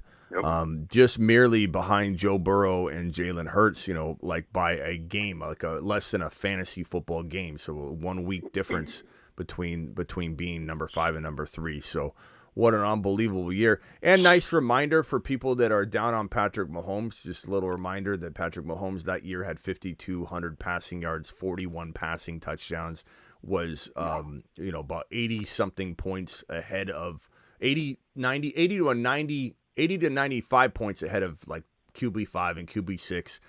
So for anybody that thinks Patrick Mahomes doesn't have the capability of being the number 1 overall quarterback, just 2 years ago, this is what he was and did. So let's stop with the madness of Mahomes being tradable for Lamar and a dynasty, like that other question. Just so you know, bro, my stance, if you're watching still, who was it that said that? That was Daniel, just make sure you understand how good Mahomes is. Don't look at 1 year, take away last year, and say, oh, he's a different quarterback now. He's got way better wide receiver room, even if Rashee Rice never hits the field this year. He has a much better wide receiver room this year than he did last year. Don't even stress about it. But yeah, McBride's going to be... I love that McBride's got a little chip on his shoulder. He says, we don't get the respect we deserve, but I like flying in under the radar. He said this during an NFL Network interview today. He's been absolutely dialed in, and this guy is not losing targets. I've seen a lot of negativity around McBride, the McBride video that I did. Go watch it if you haven't seen it. But a lot of negativity around McBride getting all of his targets taken away because of MHJ. And I scratch my head and I say to myself, like, do people think that quarterbacks can't support 2 receiving options? Because you don't have anybody else dominating targets over in Arizona. You have Zay Jones, you got Wilson. There's nobody that's like standing out as a target hog. Not to mention McBride, like I say with tight ends, a lot of the time will have this certain amount of production that's sitting just there for them. They're a safety net. They're going to have 5 or 6 receptions, which is all McBride needs, is 5 or 6 receptions a game. The presence of MHJ with Kyler's ability to throw 250-yard games whenever he wants. This is not a QB that throws for under 200 yards and just runs and runs and runs. This is a guy that can throw a 350-yard game anytime he wants, constantly over 250 yards. We're talking about, even if we take these passing numbers right here, let's extrapolate this data out. 193 plus 277 plus 314. Hold on one second. 314 plus 277 plus 193 plus 207 plus 250 plus 222 plus 204 plus 326 plus 175 plus 191 is divided by 10 games. 1, 2, 3, 4, 5, 6, 7, 8, 9, 10. 11 games. 1, 2, 3, 4, 5, 6, 7, 8, 9, 10 games. Sorry, 10 games. That is 235 times 17. Extrapolate that data out. That's 4,000 yards. Kyler Murray was on pace for 4,000 yards during this season. Let's be real. Like, this is not a Lamar Jackson where he only runs, can't throw, or throws okay. This is not Lamar Jackson where Lamar can't support a top wide receiver 1 in fantasy, let alone barely a wide receiver 2. We've never seen Lamar Jackson have a wide receiver in the top 25 ever. Lamar doesn't produce that. Lamar's a running quarterback. He's a running quarterback that throws okay. Kyler's actually a really good throwing quarterback that also runs very well. So Kyler could have a better year than Lamar without even a hesitation. I can say that. I'm not saying that I always draft Kyler ahead of Lamar. You don't have to. But at cost of entry, return on investment, where you're taking Kyler and where you have to take Lamar, I'm punting Lamar and going RB or tight end or wide receiver, and I'll take Kyler a round or 2 or 3 later, depending on the format you're in. Kyler Murray over Lamar all day long, cost of entry. And how many guys are, in the league are truly capable of not just running for, 500 to 800 yards, but throwing for that 4,000 number too? Yeah, that's a rarity. 4,000 yards passing, 1,000 rushing. Yeah, 3,600 for Lamar last year. That almost 37. That was by far the most he ever threw. Here's his. And he still only had 24 touchdowns. Here's his rushing total. So again, 1, 2, 3, 4, 5, 6, 7, 8, 9, 10. Just want to make sure. Okay, so 10 games. So he had 29 plus 28 plus 8 plus 26 plus 42 plus 100 yards. Remember that 100-yard game on 10 carries. 30 plus 36 plus 60 plus 56. Jeez. 415 yards? Okay. I could have went and looked that up, but I wanted to add it up because I didn't want to go look it up. Okay. Divided by 10 is 41 yards a game. That's what running backs do. Sometimes they hit 1,000 yards. Times 17 is 705. So 705. Right. 705 yards and 3 TDs. 3 divided by 10 times 17 is 5.1. So worst case scenario, 5 to 7 touchdowns and 600 to 800 yards on the ground is what Kyler can give you. Right. And while he may run a little less than he used to potentially because of the ACL tear, he's a year removed from it. You know, played on it last year he's more than a year removed from it, but I mean, he's a seasoned, it's a different season. It's a mentality thing. He played on it for several games, so he's obviously okay. But he also doesn't totally have fine. to run as much. Yeah, totally fine with. And sometimes the efficiency is what matters. Like, you can run less and have more yards. Look at this game here where he ran for 10 times for 100 yards, 10 yards a carry. So if he's got MHJ stretching the field, McBride dragging, defenders, and they're following McBride across the field, and all of a sudden Kyler says, I got MHJ down there, defense is spread out, Kyler Murray's running some drag route to the left, I've got this wide open space on the right, he's going to rip off more than 5 yards a carry, 5 yards a carry, 4 yards a carry, 2 yards a carry. He'll be getting that 9 to 12 yards per carry more often than not. So Kyler Murray's going to have probably, I would guess, one of the most efficient running years this year. Even if he runs a lot less, it'll be better yards per carry. And maybe he doesn't have more than 5 running touchdowns. We don't really need that. We don't need him to have, more than 5 running touchdowns. We look at his touchdown totals here. This has got to be in the around 30 touchdowns, right? So 2 plus 1 plus 2 plus 1 plus 1 plus 3 plus 2 plus 2 is 14 divided by 10 times 17. No, that's not right. I messed up. 2 plus 1 plus 2 plus 1 plus 1 plus 3 plus 2 plus 2. There we go. Did I get that right? So this was divided by 10 times 17. So 23, 25 touchdowns. Yeah, I guess. I think he has 30. I think he could have 30. With MHJ, I think he has 30, 31, 32, 33 touchdowns, 5 rushing. So 34, 35 total touchdowns, 3,800 to 4,200 passing yards, and 600 to 700 rushing. That's a damn good year. It's top 5 running backs. Top 5 quarterback. Top 5 QB, top 6 QB, top 7 QB. Yeah. Totally capable of that. I was surprised he didn't have in the 28 touchdown territory there, but I mean, some total. I was just going to say that the thing too is now guys like Michael Wilson, Greg Dortch, Zay Jones, they all slot into places where they should be. People, is it Michael Wilson? Is that his name? The receiver? Am I getting it wrong? Yeah. Is it? Yeah. Hold on a second. Can you hear me? Yeah, I can hear you. 1, 2. Sorry, I lost you for a second. So real quickly, I did the running back to the rushing touchdowns and the receiving touchdowns. 30. He was on pace for 32 total touchdowns. So 32 total touchdowns. There you go. 4,000 yards, 700 rushing. That's an unbelievable year. And I think a lot of the stats are going to be different this year across the board for everybody because of the shorter field, but you never know. All right, go ahead. Sorry. It's a very, very, I was just saying it's a very, very complete offense. Those other receivers now slot into those wide receiver 2, 3, 4, and actually 3, 4, 5 pass catching roles with McBride there too, So whereas there's, we're seeing these Wilson and Dortch and guys like that in trying to carry the load for a team when Hollywood Brown was hurt and Kyler's out. Now they just fall into role positions where, you know, they have a lot more effect on an offense too. So all those things come into play. I'm going to go ahead and project out. So Kyler, I feel pretty good about the Kyler projections here. I'm going to stick with them. I'm going to say Kyler with MHJ. If he didn't have MHJ, I wouldn't put him at 4,000 passing yards. I'm going to put him at 4,100 passing yards. I'm going to put him at 27 passing TDs.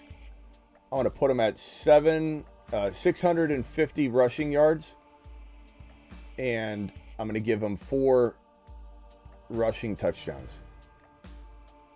So that's 31 total touchdowns that he's going to have. That's what I'm going to put Kyler at. I'm going to put McBride.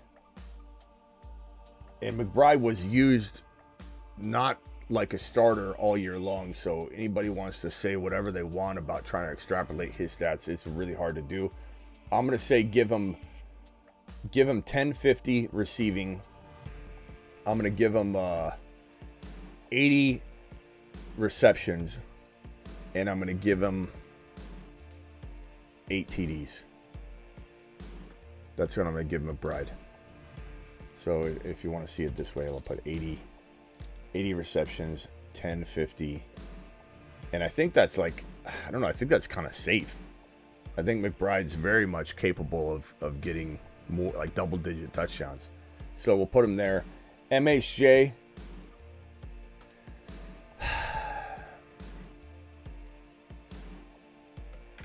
What did let me pull up a couple players I want to look at. Like Jamar Chase's rookie year. How many receptions did he have? Jamar Chase rookie stats. He had 81 receptions for 1455 and 13 touchdowns as a rookie. That is unbelievable. Is that correct? I mean, I know I God, sometimes you need a reminder. Is this correct? Chase had 81 receptions for 1455, 13 touchdowns in 17 games in his rookie season. I'm going to say give this man 85 receptions, 1,400 even, and 14 TDs.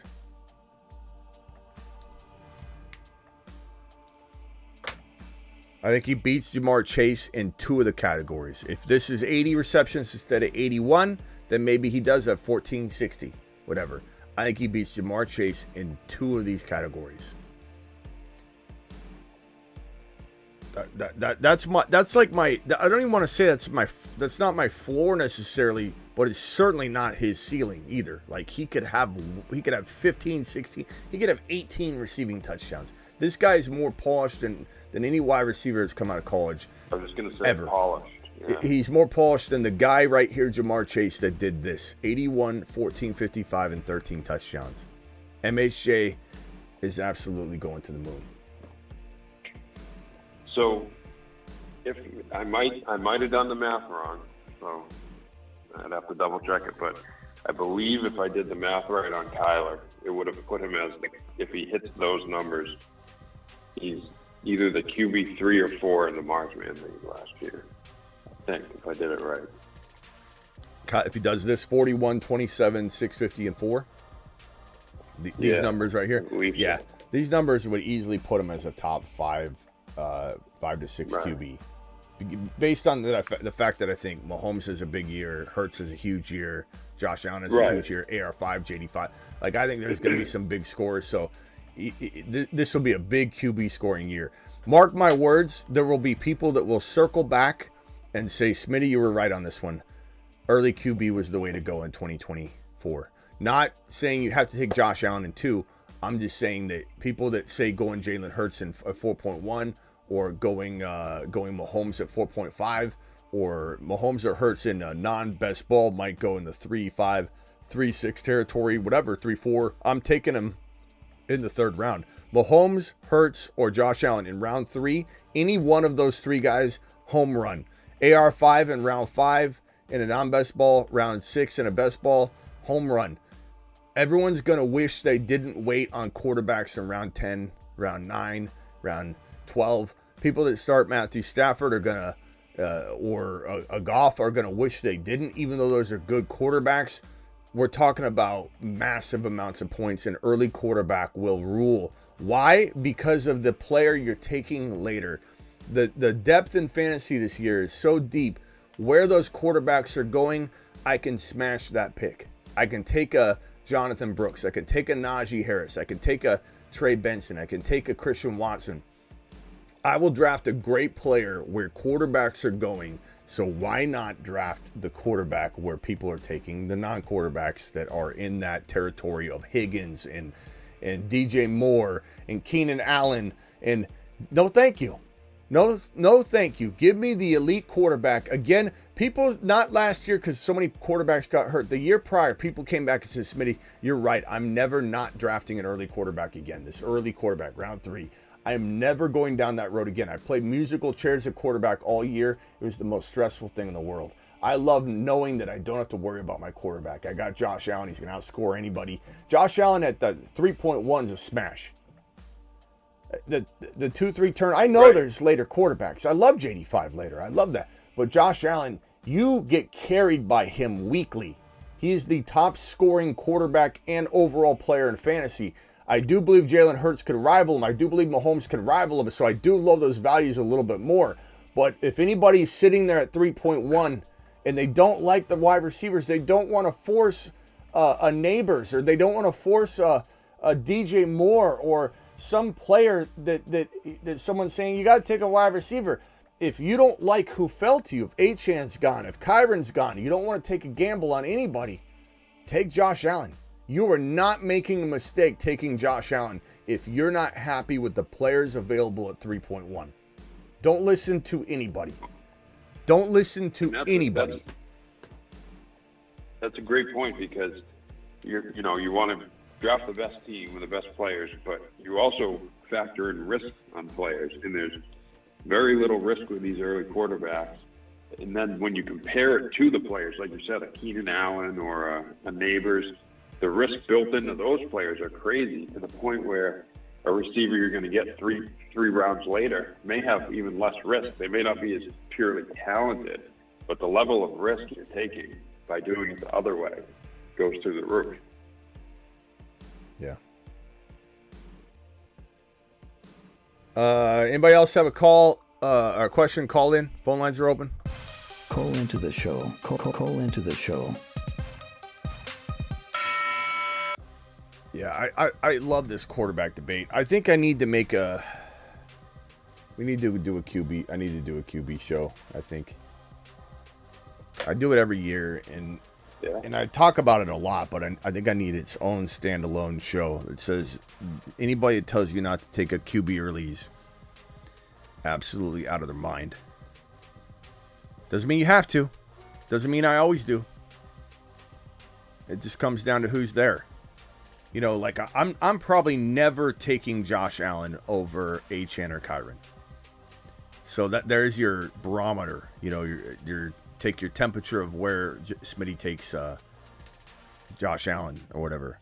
But like if those players are gone, especially if we're in snipe mode, then if we're drafting together as a community, I never see those guys fall. So I'd take Josh Allen. It's fine. I don't think anybody should be taking Josh Allen at 2.2 or 2.5. I'm not saying that. I hope that doesn't start happening now because of this video, but when we draft together. But what I'm trying to say is when everybody's getting scooped up, don't get all shy about going Josh Allen, who's the number one scorer in all of fantasy, because you keep seeing that it's embarrassing if I take a quarterback early. Everyone thinks I'm new. Like, I just think it's ridiculous. I can't believe the industry's gotten this way. When I started in 2002, 2003 territory, the early quarterback was the way. Like, especially like back, if you go back to Kurt Warner and Dante Culpepper, Peyton Manning, these were first round quarterbacks.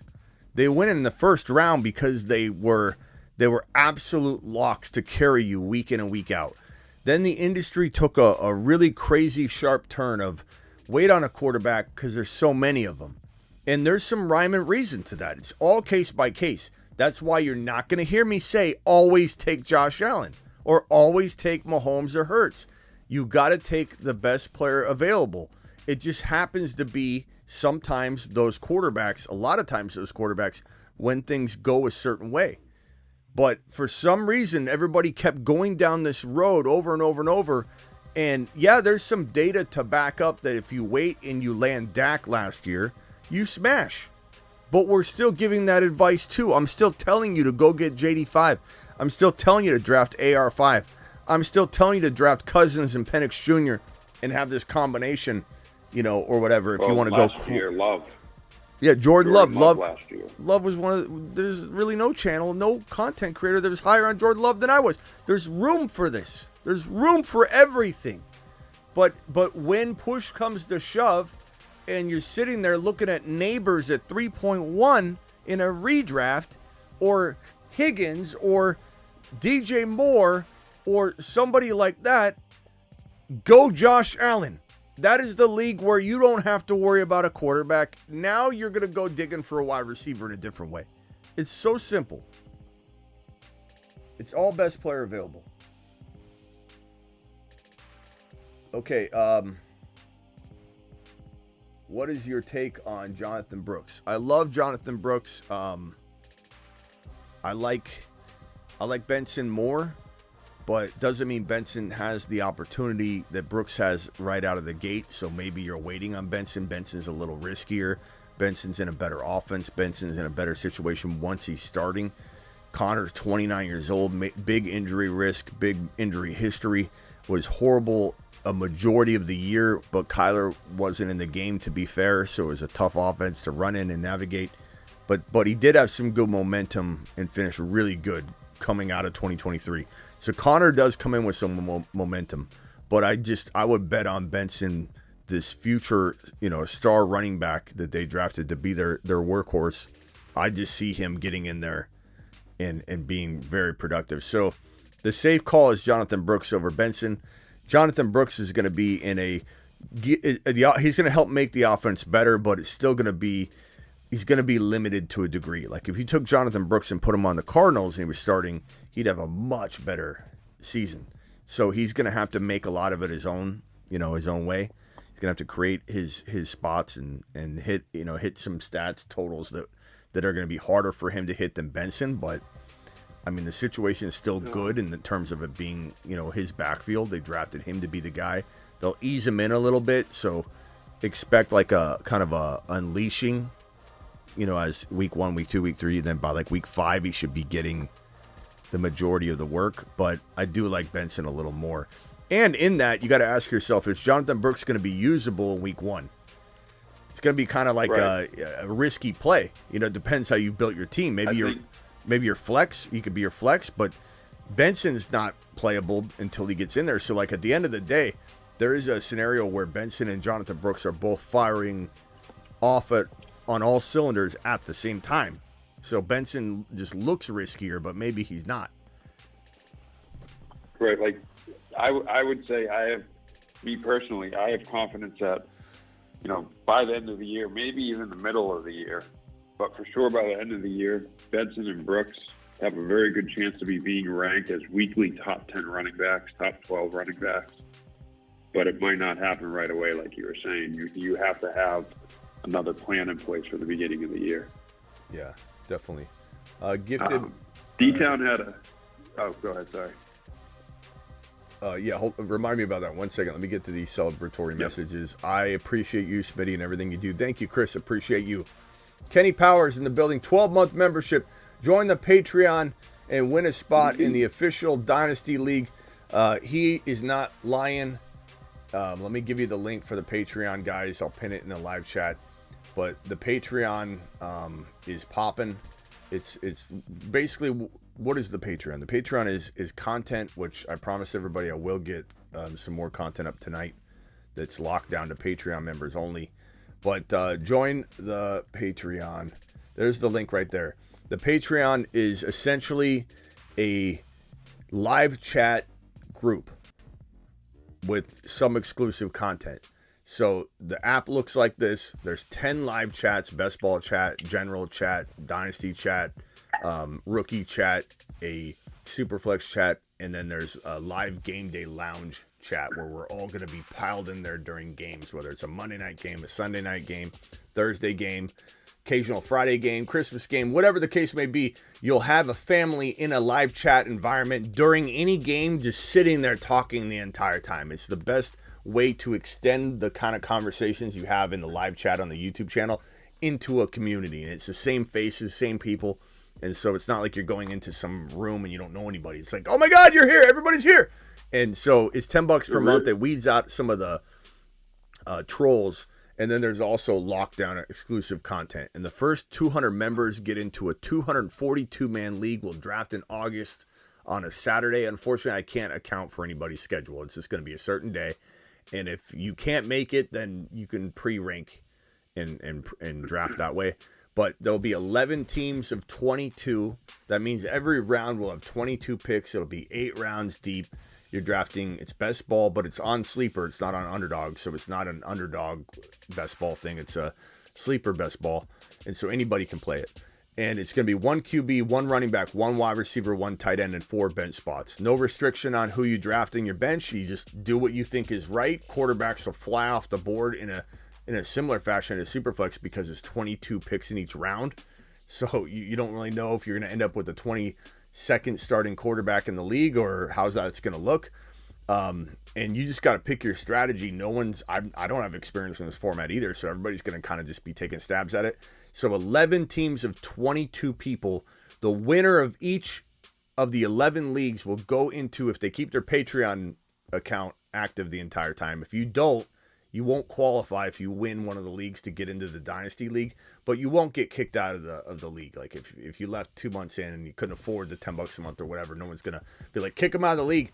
But if the winners of the 11 leagues, if your Patreon membership is still going, because this is all about the Patreon, these leagues are Patreon leagues. If you still have your membership and you've never left, the 11 winners of each of the leagues will advance to the new Dynasty League that will draft in 2025 live on the channel. It won't be a best ball. It won't be some weird scoring format or weird lineups. It'll be a normal Dynasty draft. It'll be the official Dynasty draft of the Fantasy Football Show. Every rookie draft will draft live on the channel. And just to give my Marsmen and Moonmen some props here, let me see if I can put them up, because I want to make sure they understand there's still a focal point of this channel too. We've got, basically there'll be 3 major leagues. The Marsmen League, the Moonmen League. This is basically one league though. And these boys are they're Marsmen and Moonmen card holders, so they're always going to be.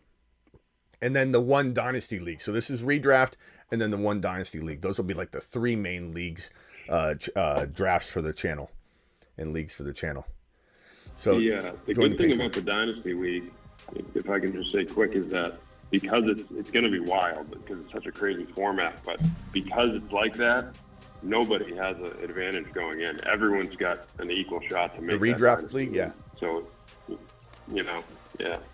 So everyone's on an even playing field going right into it, and everyone, all 200 whatever people, have a completely even shot, because it's all a new format for everybody, really. Yeah. Sir Dev just joined the Patreon. Thank you, Dev. I'll shout you guys out as you join, but join the Patreon. The link's pinned in the live chat.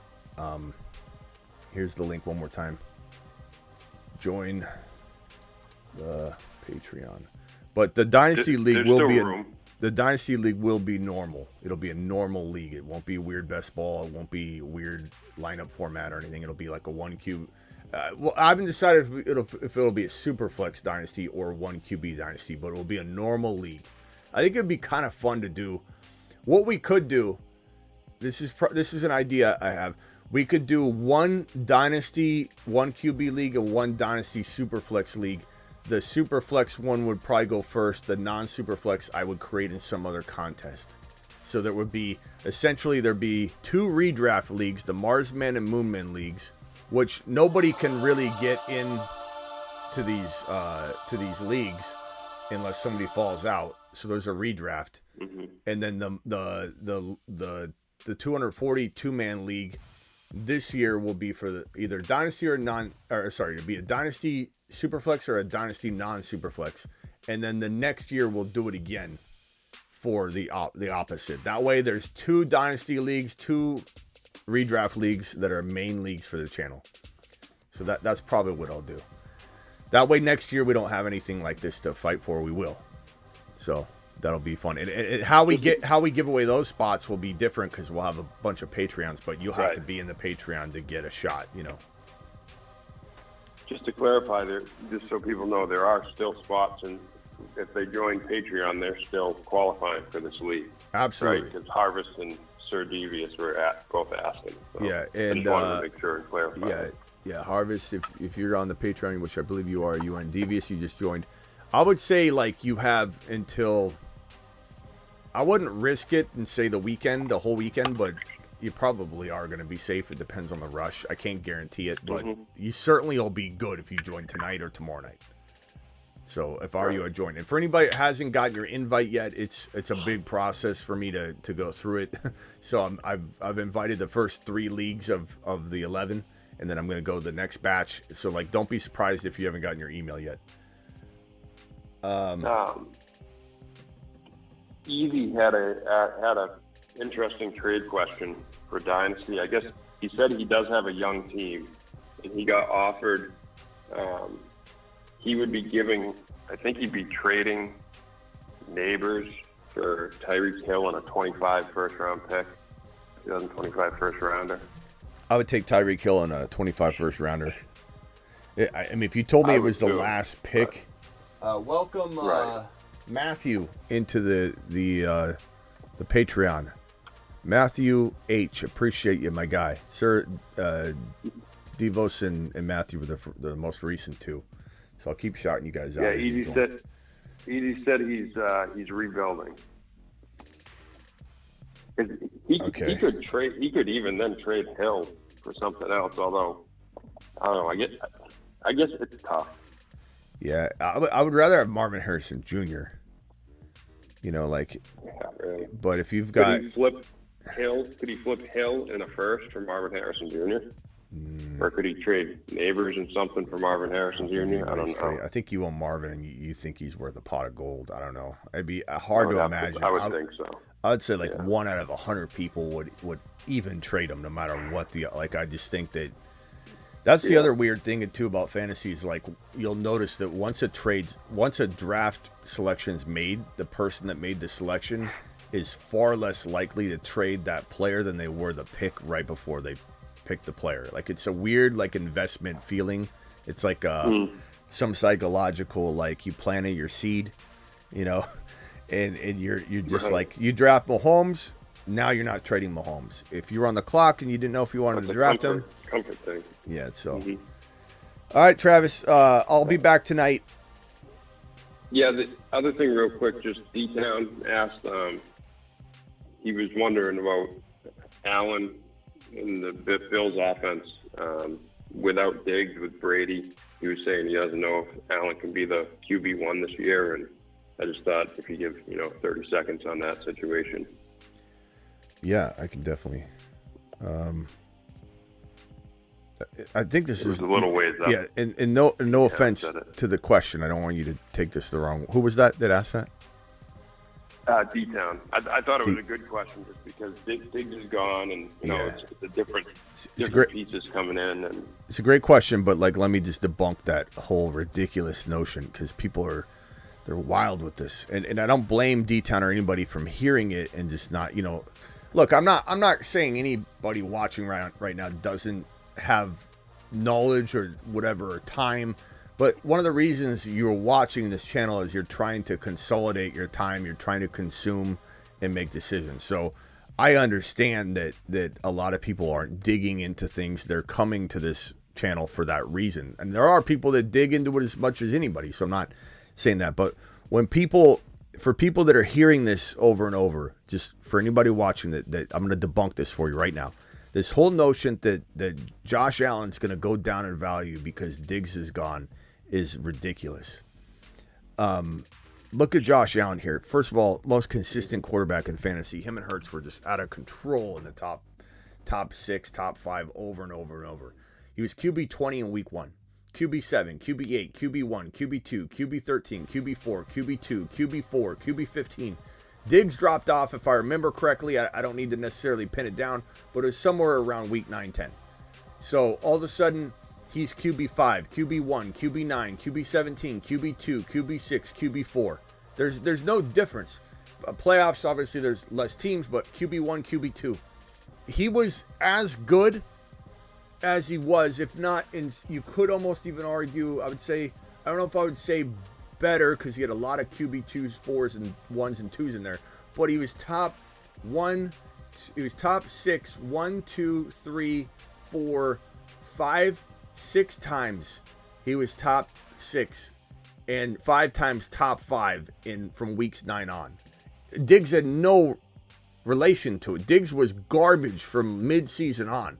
Gibbs was a hindrance. Gibbs is holding Josh Allen back because Josh Allen had a receiver on the field he didn't trust, and he didn't throw to him when he should have in a lot of situations. So there's no concern here. There's no drop off. He was as good as anybody. There was a couple big games, like the 39-point game. I get it, but look at the 44-point game against the Eagles in Week 12. So Allen was an absolute machine, most consistent quarterback out there. And you take away Diggs and what Diggs was for the last half of the year, and you put in Coleman, are you missing anything? Not to mention you're getting a better, more developed Kincaid. You know, Kincaid's going to step up. Shakir and Kincaid will be better than they were last year. So that's going to account for any drop-off between Diggs and Coleman, if there was any at all. There's probably not going to be. I venture to say Coleman blows Diggs' second half of the season out of the water in terms of what he does.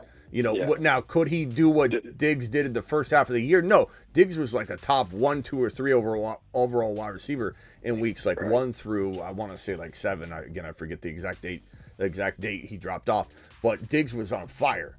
But you talk about what Diggs did from midseason on, Coleman will be better than Diggs was from midseason on. Absolutely better.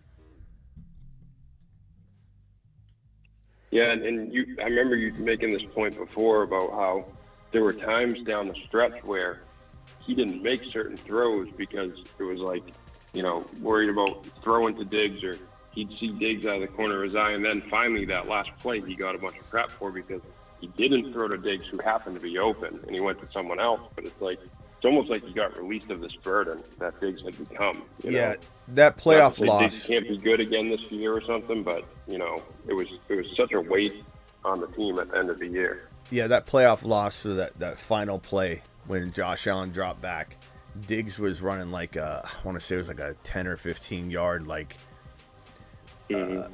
just drag route across the middle of the field, and he was wide open, and he could have got the first down. Diggs was in territory, to get a first down, and they had time, so it was a good throw to make. And Josh Allen was like, screw this, and he threw it into the end zone. Got hit though. Ball hit about the goal line. I believe it was Shakir, I think, in the back of the end zone. So it was about 10 yards short, 8 yards short, hit the dirt. And everyone's like, Josh Allen makes horrible decisions. Josh Allen this, Josh Allen that. But Diggs had dropped the ball earlier in the game that was a wide open play, and he's got such an attitude problem. Josh Allen's going out there every game trying to decipher whether Diggs is in the right state of mind to make this catch. Does he trust him in this moment in time? And such a hindrance, such a drag on Josh Allen's decision-making. Now he gets to go out there and have, this carefree feeling of being able to trust everybody. I think Keon Coleman, like Christian Watson, he'll be up and down his rookie year. But what Aaron Rodgers was able to pull out of Christian Watson his rookie year and make him this rising star, which everyone's going to pretend is ridiculous now. We'll see how it plays out this year because Christian Watson apparently figured out his hamstring issue. We'll find out. But Christian Watson was a bona fide rising star off of a rookie year where he was thrown to the Wolves, and Aaron Rodgers just molded and sculpted this kid from the point where in week 1, 2, 3, he's yelling at him, screaming at him. What are you doing, you idiot? Screaming at him. And then by the end of the year, they're just smiling, laughing. I remember at the very end of the year, I want to say it's week 16 or week 17, Christian Watson was running a route and he turned the wrong direction, and Aaron Rodgers threw this, which would have made his stats even greater, threw this touchdown throw right to him, but he turned the wrong way and it went right by his head. And it was like, and instead of Aaron Rodgers getting mad, they were like joking around. And it's like, that's how close they were at the end of the year. That would have been another touchdown to put on Watson's rookie year. But I think we're going to see Coleman have that up and down, right? Because he's getting used to the NFL. No one's going to just transition in and be like, I dominate all of you. He's going to learn. He's going to make mistakes. He's going to drop the football. He's going to be hard on himself. He's going to get better and better. And by mid-season, I believe we're going to see a guy that's gonna resemble a lot of what Christian Watson was resembling, and I think it's gonna be glorious. I agree. All right, Travis, I'll catch you later.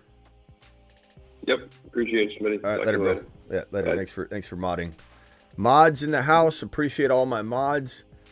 Trying to see if there's any new.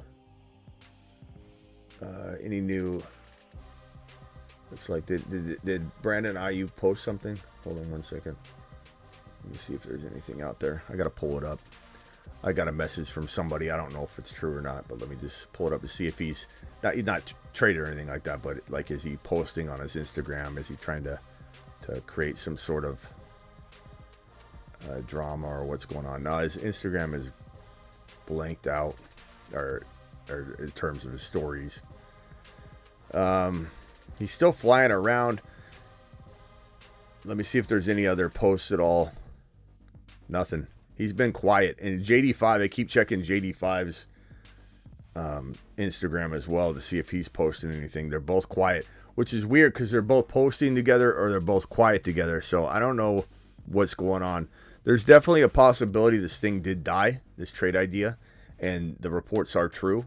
That Aiyuk is not getting traded to the Commanders, and it's already been decided no. But I also think there's still some truth to that. Just because Schefter's saying that doesn't mean the door's closed. That's how negotiations work.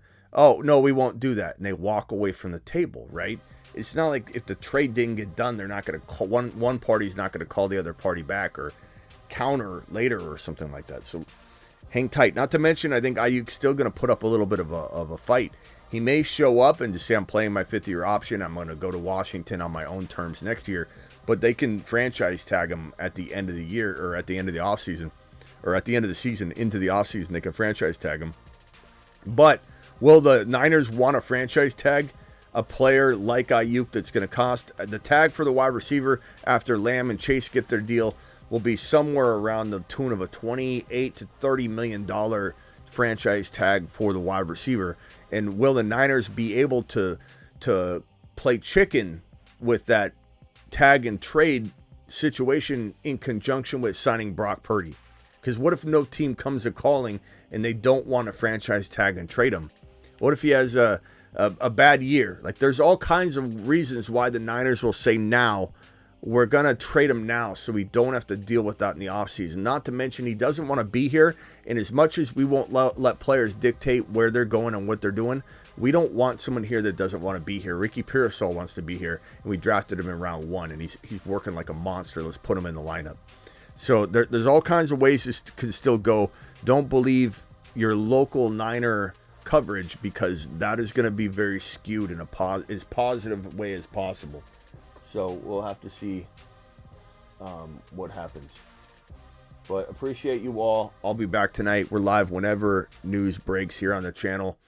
We're also live Monday through Friday, which is what this show is. Monday through Friday, 8 p.m. Eastern, every single Monday through Friday, whenever live news breaks, and also most midnights, which will be tonight. So we'll be back tonight. Also know that I'm in Vegas. I got to make a little scene for this because I feel like we're running out of time, but I want everyone to know I'm in Vegas. Let's put this on screen here. I'm in Vegas at Circa Hotel and Casino, June 28 and 29, which is this Friday and Saturday. That means that the Friday show will be in Vegas by the pool side. They're setting me up in a cabana. This is going to be awesome. this Friday and Saturday. All right, let me just put this up here so I have it. So this Friday and this Saturday, I will be in Vegas at Circa, which is the old school, hotels downtown, at Circa Stadium Swim. So join me. If you're in Vegas, join me.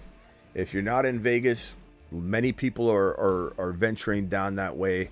A couple people, like Ron was supposed to maybe come. Bill the Tickler, I think, is going to not be able to make it, he said, but he was going to come. We've got Denny supposed to be flying in. Ron might be, I don't know. Veda may or may not. He did last year.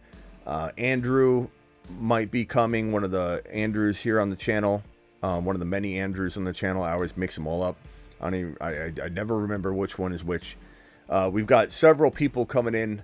I don't even know how many from Instagram. I've got several other people. We had 2 or 3 people show up to the Friday show when I did this last year. But I'll be there at Circa Stadium Swim in a cabana Friday. My Friday show, which is 8 p.m. Eastern, 5 p.m.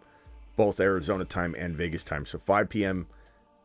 Vegas time, 8 p.m. Eastern. My Friday show will be in Vegas. And then all Saturday long, I'll be live, for like 5 or 6 hours, live streaming the Scott Fishbowl in-person draft. Scott asked me to do it last year. It was amazing. Circa asked me to come back and do it again this year. So I'm there doing that, and they're taking care of me. It's amazing. Love for you all to be there. Join me if you can, if anybody's in Vegas on Friday and Saturday. This Friday, this Saturday, Circa Stadium Swim. Circa is amazing. Stadium Swim is so amazing. It's like, if you ever remember the old drive-in theaters, I don't know if anybody's ever been to one of those. I think they're all kind of closed now, but drive-in theater, it's like 4 of those screens outdoors with a bunch of pools, and all the pools are facing the TV screens, and you can see them. There's no glare or anything like that because they're super big and bright. And imagine watching Week 1 football there. If you need a contact, I can definitely hook you up with somebody that will give you pricing and hopefully give you a solid deal on any sort of party you might want to have, or a draft party, whatever. But I'll be in Vegas waiting for you all. Thomas, appreciate you. Thomas had said, I drafted both Dell and Love in my Dynasty startup because of Smitty. Thank you, Thomas. Appreciate you. Sick Nasty celebrating 20 months. He's almost getting his Saturn emoji. God bless everyone in attendance tonight. Thank you, Sick Nasty. Thank you, Travis. Thank you, Blackbeard. Thank you, Space Ricky. Thank you, all of my mods out there. If you're watching, appreciate you all. Thank you to all my super chatters tonight. We had Rock Out, Sean, Jonathan Coble, Jeremy, Just Sherman, Coble again, Brandon, and Daniel. Daniel was the first super chat of the night. Daniel, appreciate you. And if anybody wants to join me tonight in a draft and in a conversation, we don't just draft. I'm not like that. I hate that. I hate drafting. We're going to have a fantasy football conversation and draft. Okay, Underdog Fantasy, promo code Smitty. I'll drop the link right now in the live chat. Make sure you click that Patreon link, which is pinned right now first before I replace it. But this Underdog link is what you need in order to get into the drafts tonight. Hernandez says, Smitty, you're the man. Thank you, Hernandez, using your 18-month membership. Appreciate you. But guys, click that link right now. That link right there, I'm going to pin it right now in the live chat. This is how you're going to get into the drafts tonight. You're going to want to click this link, sign up, be ready to rumble. Let's see if I can. Come on, pin, you son of a. There we go. Okay, link has been pinned. Underdog will match your first deposit 50%, your first deposit. So if it's $500, they'll give you $250. The minimum is $10. They'll give you $5. So we'll be drafting tonight. I imagine we'll do the $4 or $5 drafts, whatever one they have up. I think the puppy, which I think is a $4 or $5 draft.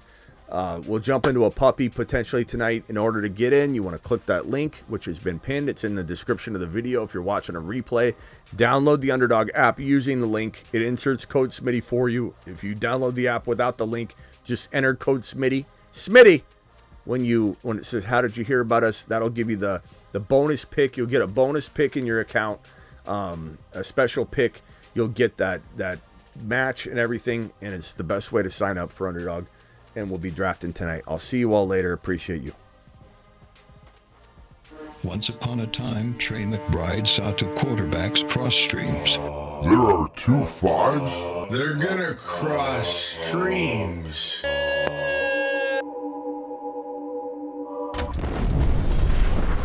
He worked effortlessly trying to accomplish this feat on his own. Then, one day, he crossed his 4th and 5th round average draft position.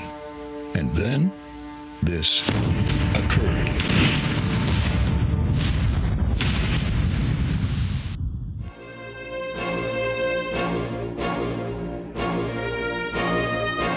Get McBride.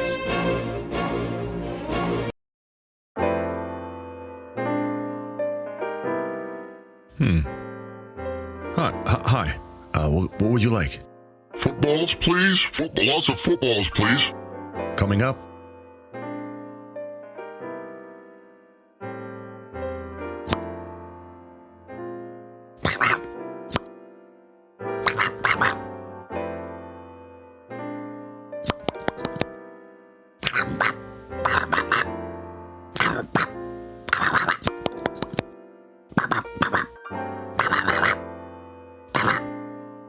He's Marvin, he's 11 feet tall, and he loves to consume the football.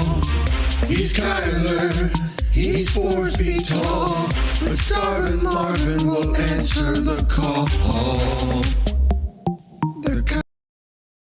Brees Hall is 8 foot tall. He will always answer the mother freaking call. Don't let him fall. In the 3rd, don't stall. Just give Batman the freaking football. He's Brees. He's Brees. He does a whole of a job. A whole of a job. A whole of a job. Brees Hall, please report to the moon. He does a hell of a job.